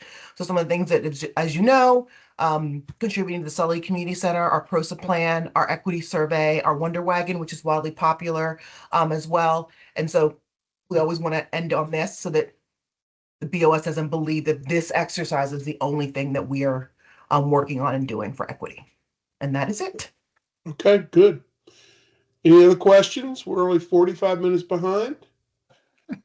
Okay, seeing that there's none, this is adjourned. I did have one question before we move on to the main meeting. It's really simple though. We're presenting the Board of Supervisors this coming Tuesday, but what time? 9:30. 9:30. Sorry. First thing in the morning. Okay. Thank you. All right. This is Kyle Stone, and we have no other committees, right? Yep. This is Kyle Stone. Did everyone who, because I wasn't here at the very beginning, did everyone who's here get read in? We don't have to catch up on any of that. This is Maggie. Yes, everybody got read in. Thank you, Maggie. All right. So Ben, I turn to you. Do we have any speakers this evening? Mr. Chairman, Ben Boxer, I am the Public Information Officer, and we do not have any speakers signed up for this evening. All right. Admin item number, again, this is Kyle Stone. Move the adoption of the minutes of the December 11, 2024 Park Authority Board meeting. Yes, Kyle, this is Vice Chair Maggie Godbold, and I second the motion. All in favor? Aye. Aye. Any opposed? All right, that motion carries. That's the only item we have. Is that Well, right? No, actually, we have the closed session and then we have an action item. No, I potential. know that, but I was just surprised to see we had no action items. All right, then we'll go into closed. Dr. Carter, do you have a motion for us? Yes, I do. I move the Park Authority Board return. No, I move the Park Authority Board go into closed session. I think it needs to be more comprehensive than that. There's a specific language to be read. Yeah. Just a moment. Here we go. I move the Park Authority Board recess and convene in closed session for discussion and consideration of matters enumerated in Virginia Code 2.2-3711A8 for the consultation and legal counsel regarding specific legal matters requiring the provision of legal advice by such counsel. Specifically, C-1, discussion of negotiations regarding Overlook Park, Lorton Landfill in Mount Vernon District. Tim Hackman, I second. Thank you, Tim. This is Kyle Stone again. Would ask a vote. All in favor? Aye. Aye. Any opposed? Okay, that motion carries, and Amy, you'll move us into closed. I believe we. It's Diane. Just for 1 second, I just want to make sure that everybody that should be in this closed session is in. Okay. And the recording has stopped, correct? The recording. I see an information item under this closed session. Is that right? There's a No, it's under the regular board meeting. regular section. Yep. Oh, I'm It's sorry. it's an action. It's an action item after the closed I'm sorry. session. My apologies. Okay. I move the Park Authority Board return to open session. This is Maggie Godbold. I second the motion. Chairman? Oh, I'm sorry. All in favor? Aye. Any opposed? That motion carries. This is Cynthia Jacobs Carter, and I move the Park Authority Board certify that, to the best of each member's knowledge, only public business matters lawfully exempted from open meeting requirements prescribed by the Virginia Freedom of Information Act, and only matters identified in the motion to convene closed session were heard, discussed, or considered in the meeting by the Park Authority Board. This Do we is have a Maggie second? Godbold. I second. Thank you, Maggie. This vote has to be done by roll call, so I'll be calling people out individually.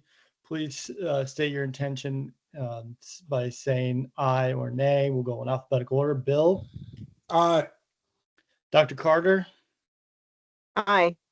Maggie? Aye. Linwood? Aye. Tim? Aye. Abena? Aye. Faisal? Aye. Ken? Aye. Mike? Aye. Jonah? Aye. And the chairman also votes in the affirmative. So we can now, the item presented in closed session does not require a vote, so we can resume the board meeting. And what are we doing next? How did There's that? a- We This just got is- an action item. Okay. So we're Action. now This- in normal session. This is Linwood Gorham. I'd like to move that the Overlook Ridge at the Lorton Debris Landfill Public Access Use Agreement be approved by the board. This is Maggie second the Godbold. I motion. second. I'm Okay. sorry. All right, we got that second from Ken and Maggie. Thank you both. All in favor? Aye. Aye. Aye. Any opposed? All right, that motion carries. We have just one information item. Thank This you, evening- everyone. one information item this evening is the marketing and communication SWOT analysis. Going into chairman's matters, mostly just a couple of reminders of dates. The big one right around the corner, February 11, 2025, 3 p.m. is our joint board of supervisors meeting. Hope many of you will be able to get out to that. Again, February 11, 3 p.m., Government Center, room 11. Jay, I don't know if you're talking about it during your director's matters, but my understanding is it's a bit of a it's an hour meeting. It's in a bit of a kind of year in review type presentation, taking in the neighborhood of 20 to 30 minutes, with the back half of the meeting available for kind of questions and discussions, just for everyone's just general situational awareness. The budget will be released by the county executive the following week, so the 18th. So it won't be a primary point of discussion anyway, because we won't know exactly where the board is thinking at that point, but it is right around the corner. We don't have a date for it yet, but I do want to put in everybody's head that we're working on a spring meeting of the Federation of Friends, looking to be sometime in the kind of first half of March, and we'll let everybody know more about that once we have a bit more. If you didn't see my email, I do just want to make note that Ron has stepped aside from the board, and his replacement has already been appointed. He's not officially on yet, is my understanding. There's some whatever paperwork has to happen between the board of supervisors and us, but we do expect Rick to join us in time for the February meeting. I think that is all I have. Jay, it's yours. Okay. Well,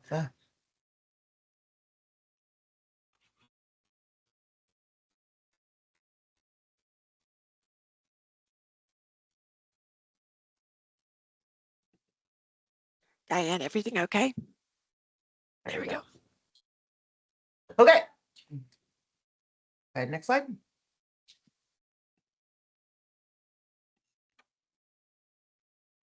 Okay, so as Kyle said, we have the Joint Park Authority BOS meeting on the 11th.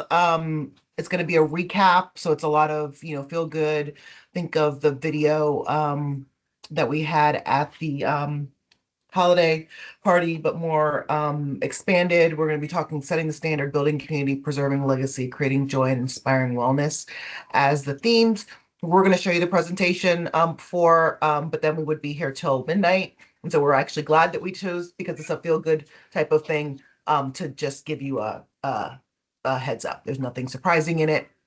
It literally is just great photos of our kids and adults having a lot of fun. Next slide.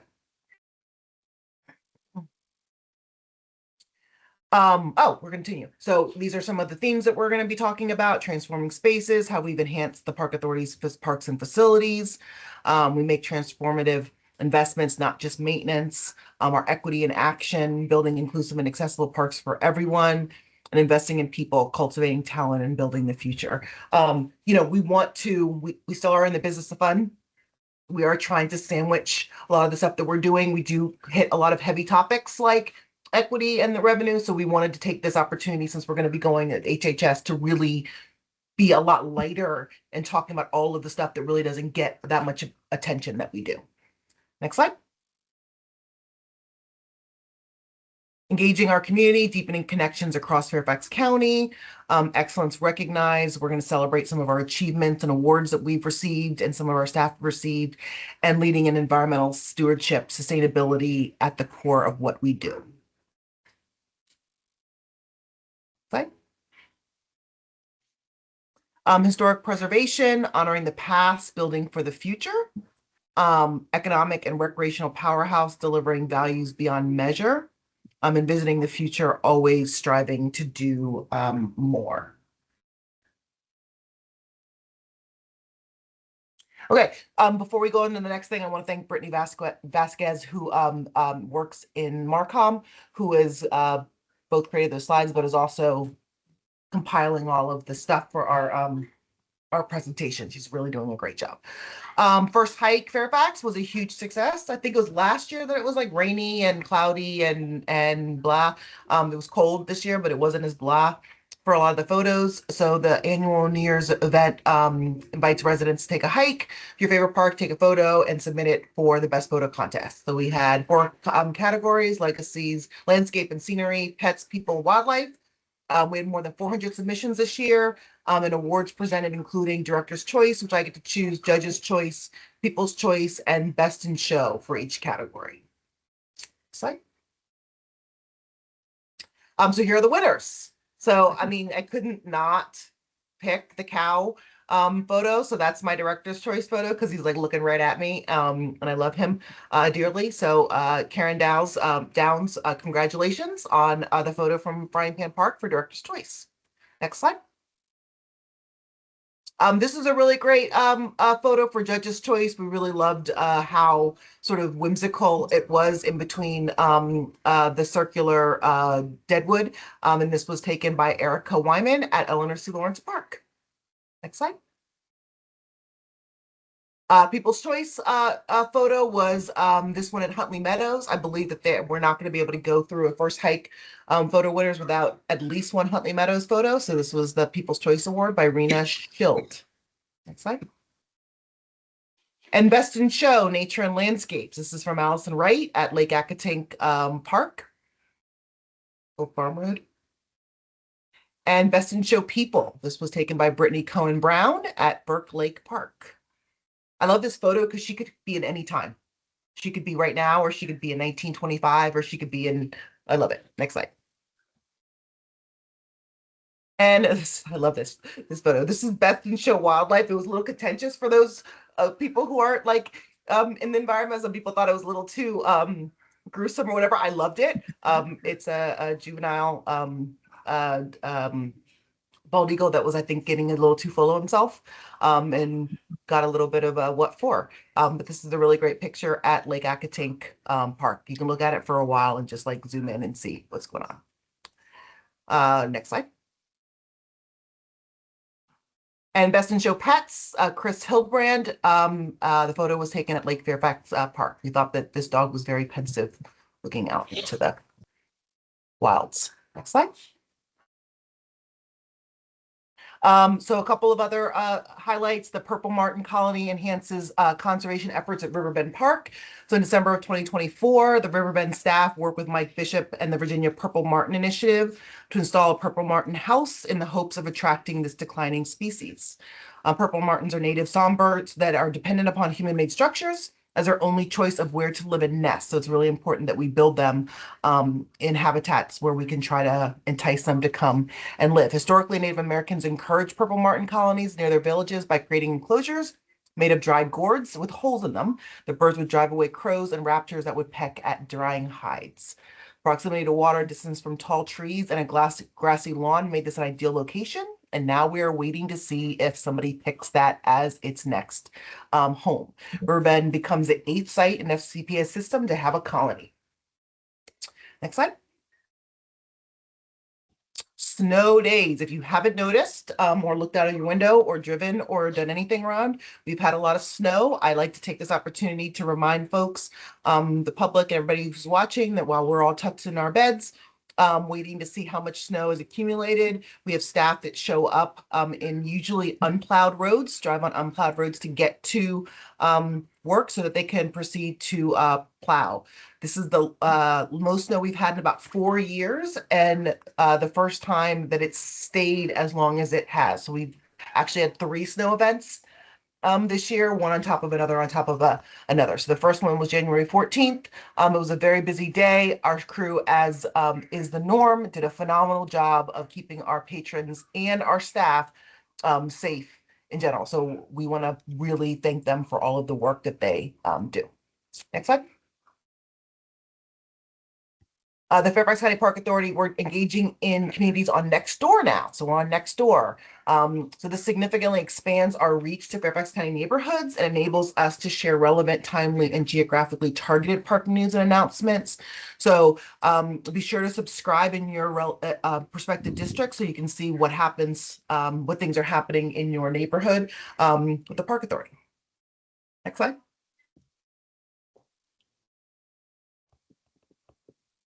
And that is it. That's it. All right, to the board members, I'm going to go around the way I see people on my screen, so it's going to be a bit random. Tim, we're starting with you. Pass. Thank you very much. All right, Maggie, I'll pass. Thank you, sir. Ken, I pass. Oh, by the way, welcome to Providence, Maggie.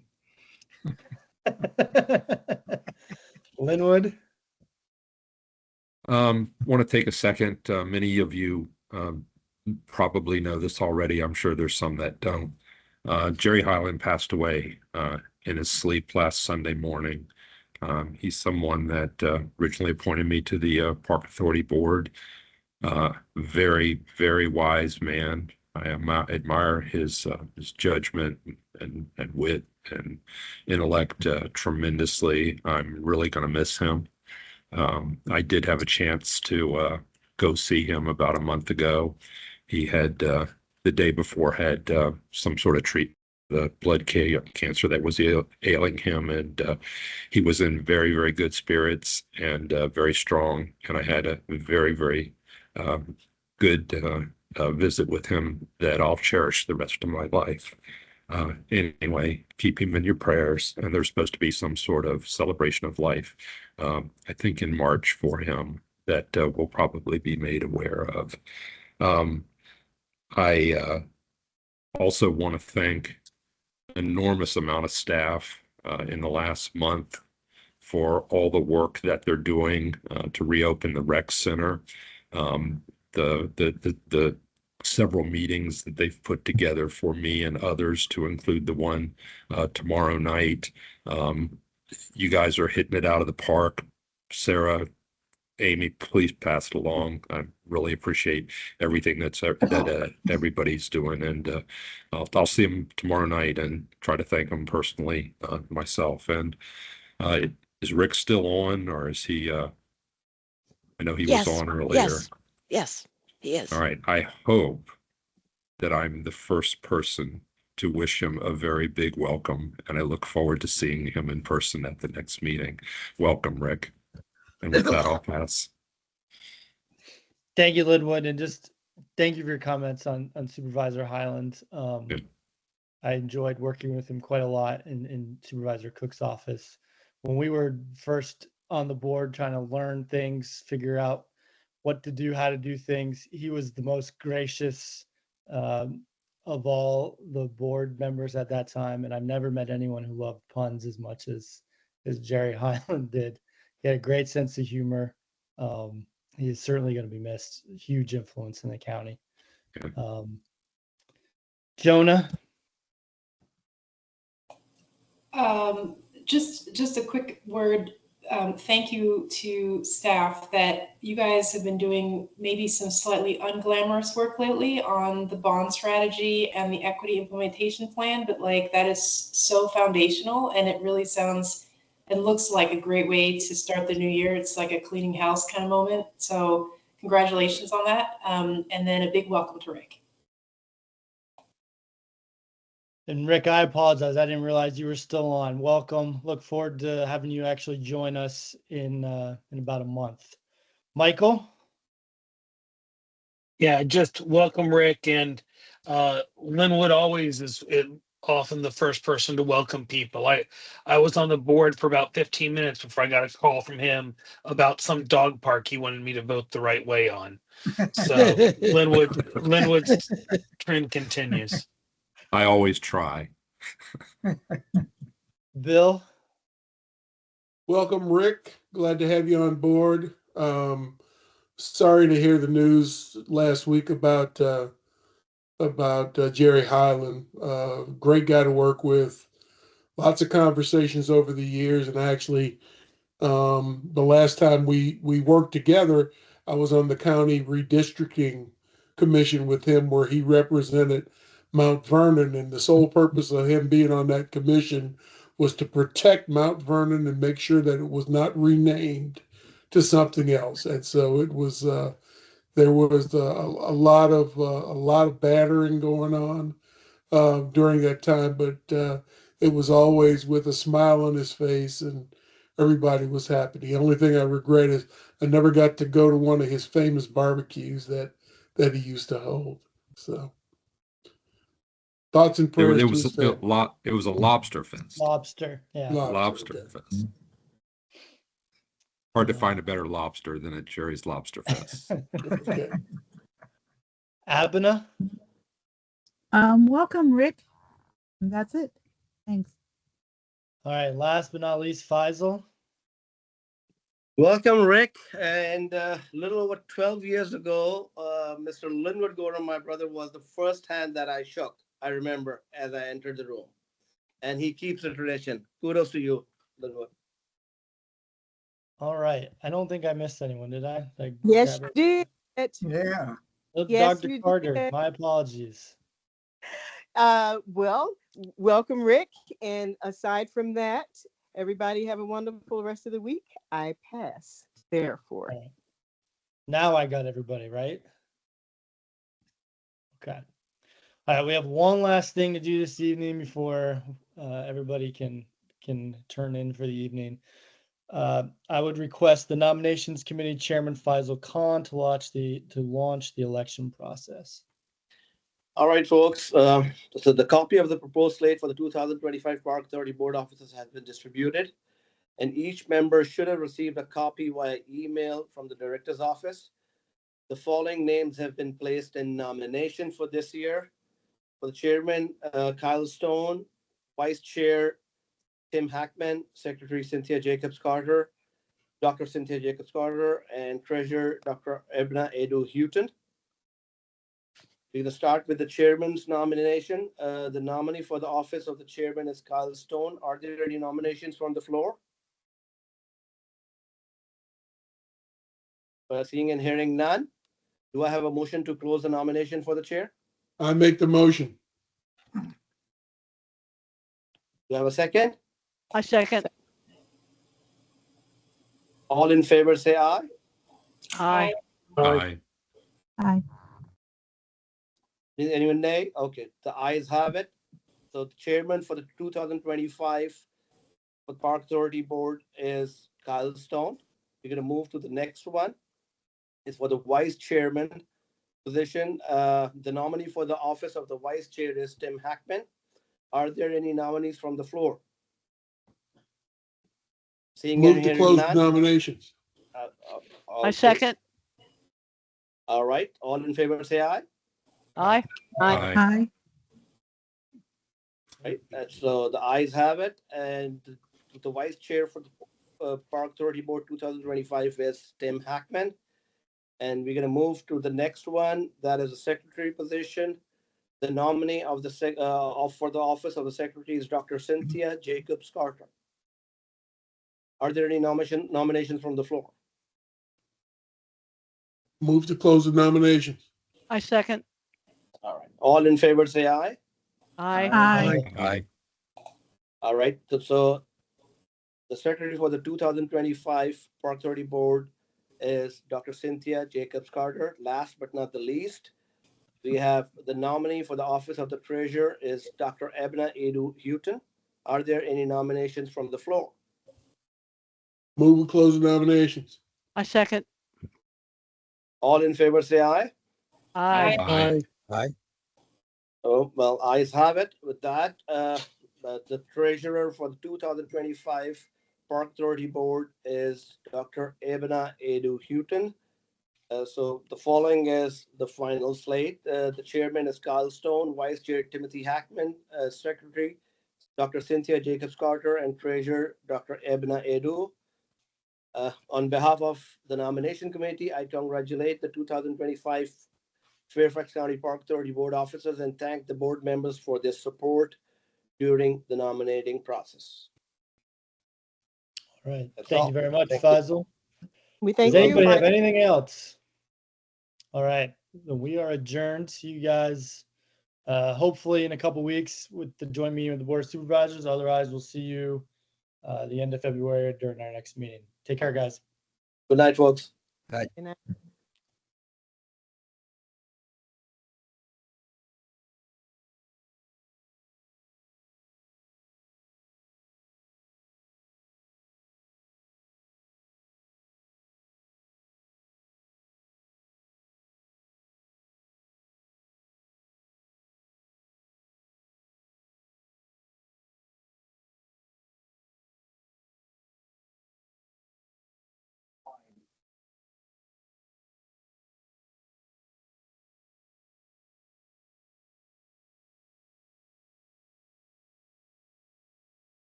the inflation thing